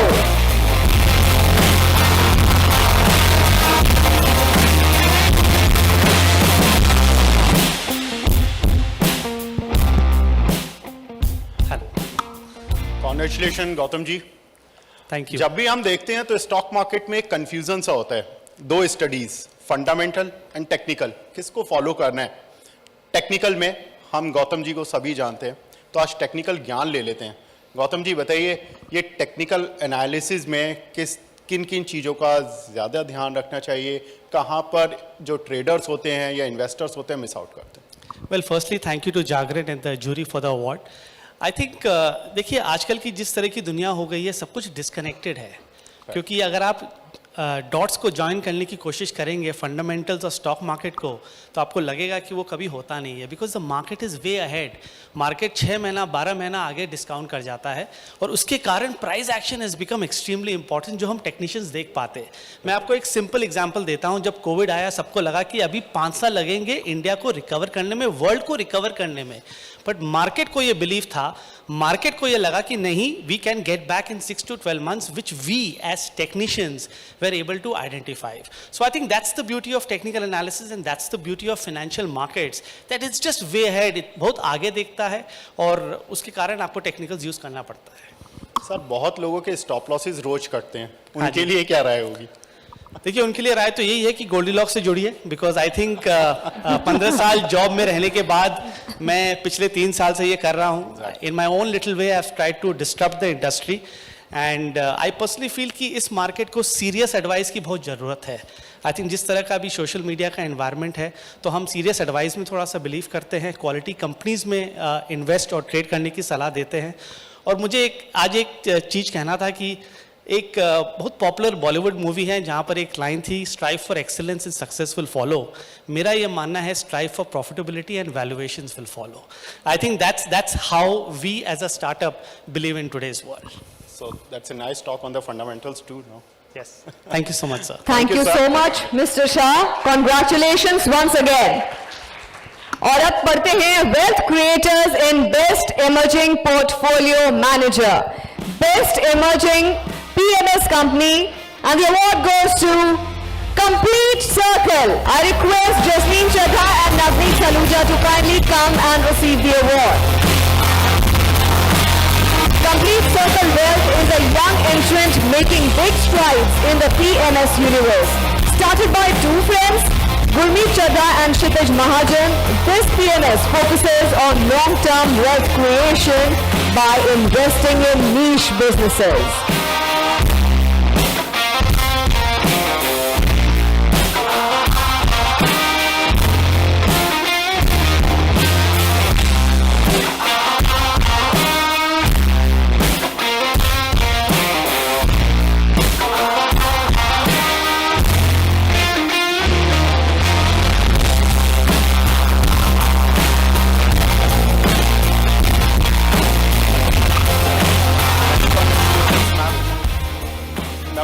आप बताएं जब PMS आप शुरू करते हैं किसी भी client का, कितने सारे फैक्टर्स होते हैं जो कि आप उनको बताते हैं कि आपको कितनी कैपिटल से स्टार्ट करना चाहिए, क्योंकि बहुत सारे लोग हैं इंडिया में इन्वेस्ट करना चाहते हैं लेकिन उनको पता नहीं होता कि कितनी कैपिटल से स्टार्ट करना है, कितने समय के लिए स्टॉक को रखना है, तो क्या सर्विसेज और किस तरह से आप एक्सप्लेन करते हैं लोगों को? Firstly, thank you to the Jagran group and also the jury for giving us this award. It certainly is a morale booster for us since we began our journey just few months back. And of course, I'm just want to say Gurmeet and Kshitij could not be here because they had some prior work commitments, but their beautiful wives are here and they have seen this dream coming to reality from close quarters. Coming to your question, पहली चीज़ ये है आपका गोल क्या है, किस लिए invest कर रहे हो. मैं एक छोटा सा इंसिडेंट बोलूँगी. हम एक क्लाइंट से कुछ ही दिन पहले बात कर रहे थे. उनको हमारे पीएमएस में पैसा डालना था. सेबी मैंडेट है 50 लाख डालना होता है मिनिमम. उन्होंने बोला मेरी शादी होने वाली है अगले 1 साल में, तो मुझे क्या मैं बीच में 10 लाख निकाल सकता हूँ अपनी शादी के लिए. उस टाइम मैं और गुरमीत मीटिंग में थे और सबसे अच्छी बात है ट्रांसपेरेंसी जो हम लोग फॉलो कर रहे हैं. एक दूसरी बात है our stock selection is backed by thorough research. But हमने क्लाइंट को बोला अगर वो आपका पहला गोल है तो प्लीज़ पहले पूरा करिए, पूरी ज़िंदगी भर ये मार्केट में इन्वेस्ट करने के लिए. Having said that, हमारा एक ये भी गोल है कि आप नए भारत की यहाँ पे बात कर रहे हैं और हम चाहते हैं नए भारत में जहाँ अभी only 3% of the Indian population is investing in stock market and compare that to the other markets in US almost 50% of the population. हम चाहते हैं नए भारत में जाके ये नंबर बहुत ही आगे बढ़े, जिसको हम financialization of savings theme बोलते हैं, ये आगे बढ़े. बिल्कुल, thank you very much. Congratulations once again to complete circle. और आगे बढ़ते हुए देवी और सज्जनों हम बात करते हैं wealth creators in best equity advisor and the award goes to Markets Mojo. I request Mr. Joyson Thomas, co-founder, to kindly come and receive the award. A big round of applause to the winner in the best equity advisor wealth creators, Markets Mojo.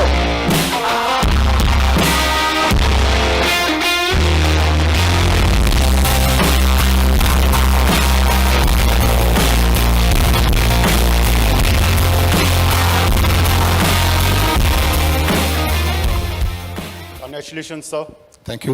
Thank you to Jagran. Sir, ये जो 500% return की बातें हम करते हैं और केवल ये लोगों को सुनने को ही मिलता है, लेकिन आपने कर कर दिखाया, तो इसके बारे में कुछ बताइए कि 500% रिटर्न बनता कैसे?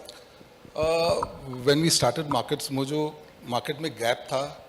7 साल पहले there was research available only on the top cap companies, large cap, whereas the alpha is created in the small cap, mid caps and all. So what we created is a algorithm which does fundamental analysis on all listed companies. Because of that, we figure out the best investment options in small caps, mid caps, everywhere. And we go purely by numbers. There's no human emotions.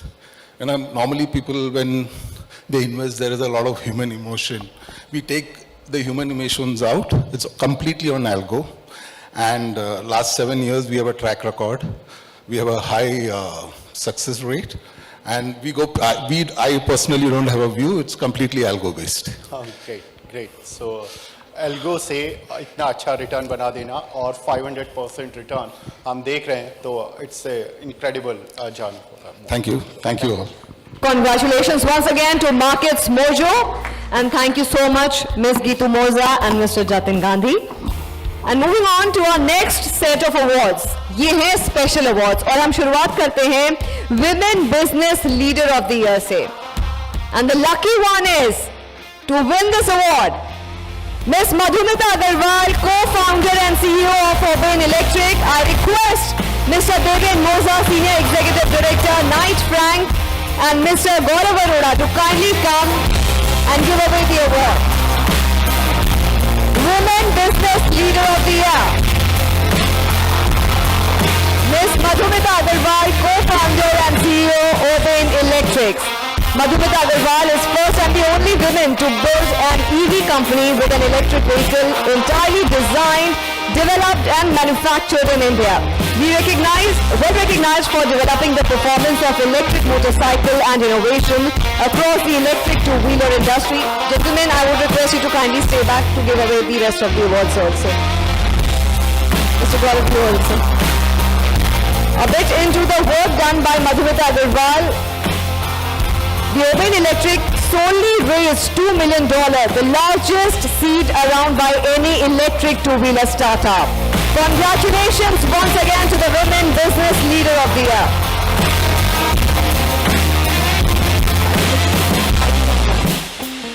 Yeah, please. I request you to kindly have a picture clicked.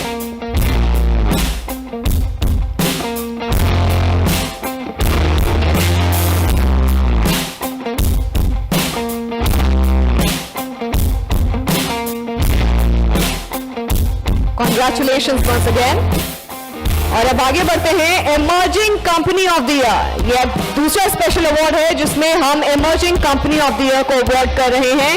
And the winner is Adani Wilmar. I request Mr. L.S. Mehra, Zonal Head Marketing, and Manjinder Singh Dhanoa, Sales Manager, to kindly come and receive the award. A big round of applause for Adani Wilmar, India's leading company in edible oil segment with 19.50% market share through Fortune brand.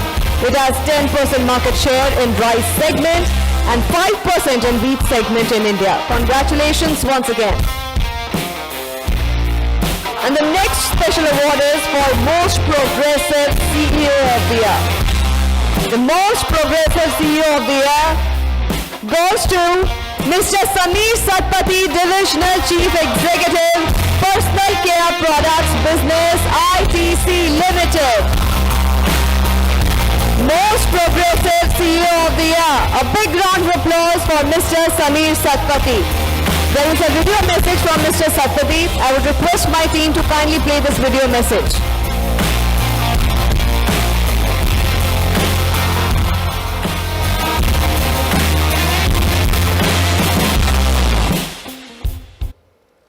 The Jagran team for honoring us with this award. On the behalf of my team and ITC, would be very happy to accept the same. Wishing you all the very best for your event. A big round of applause for Mr. Sameer Satpathy with 25 years of experience across FMCG and paint industries across key categories such as hair care, skin care, personal wash, fragrances, disinfectants, foods, paints and home care. Mr. Sameer Satpathy spent time with Berger Paints and Micro before joining ITC in 2015. And under his leadership, ITC has won numerous coveted awards too. I would request someone from the team to kindly come and receive the award. A big round of applause for Mr. Sameer Satpathy, winner in the Most Progressive CEO of the Year.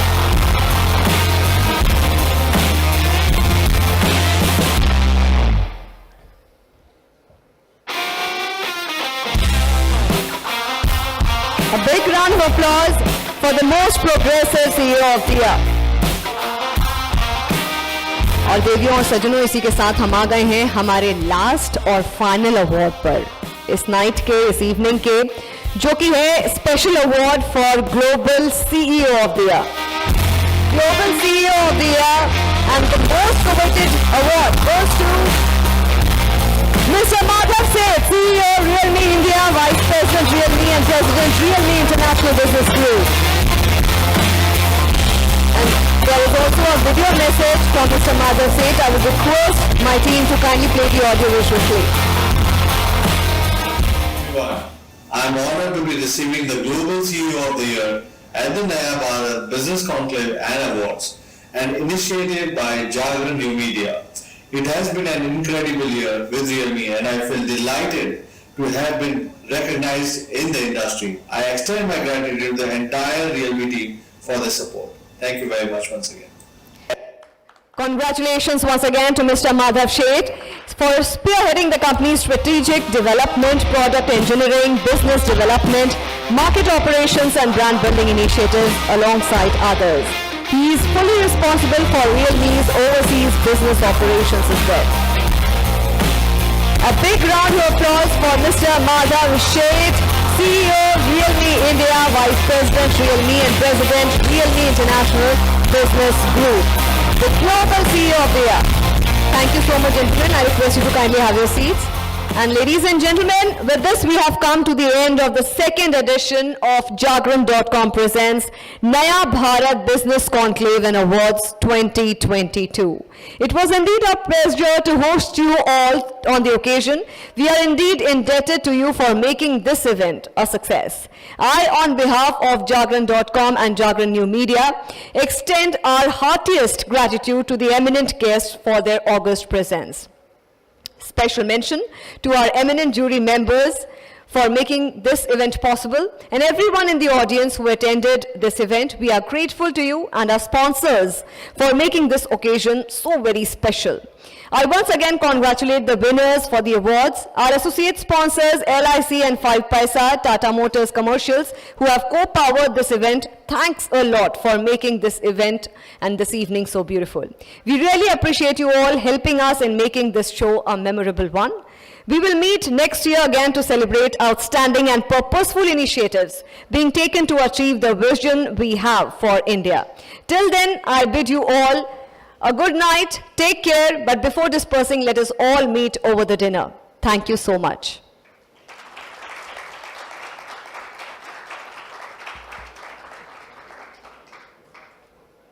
Well, the delicious dinner is waiting outside. I request you all to kindly.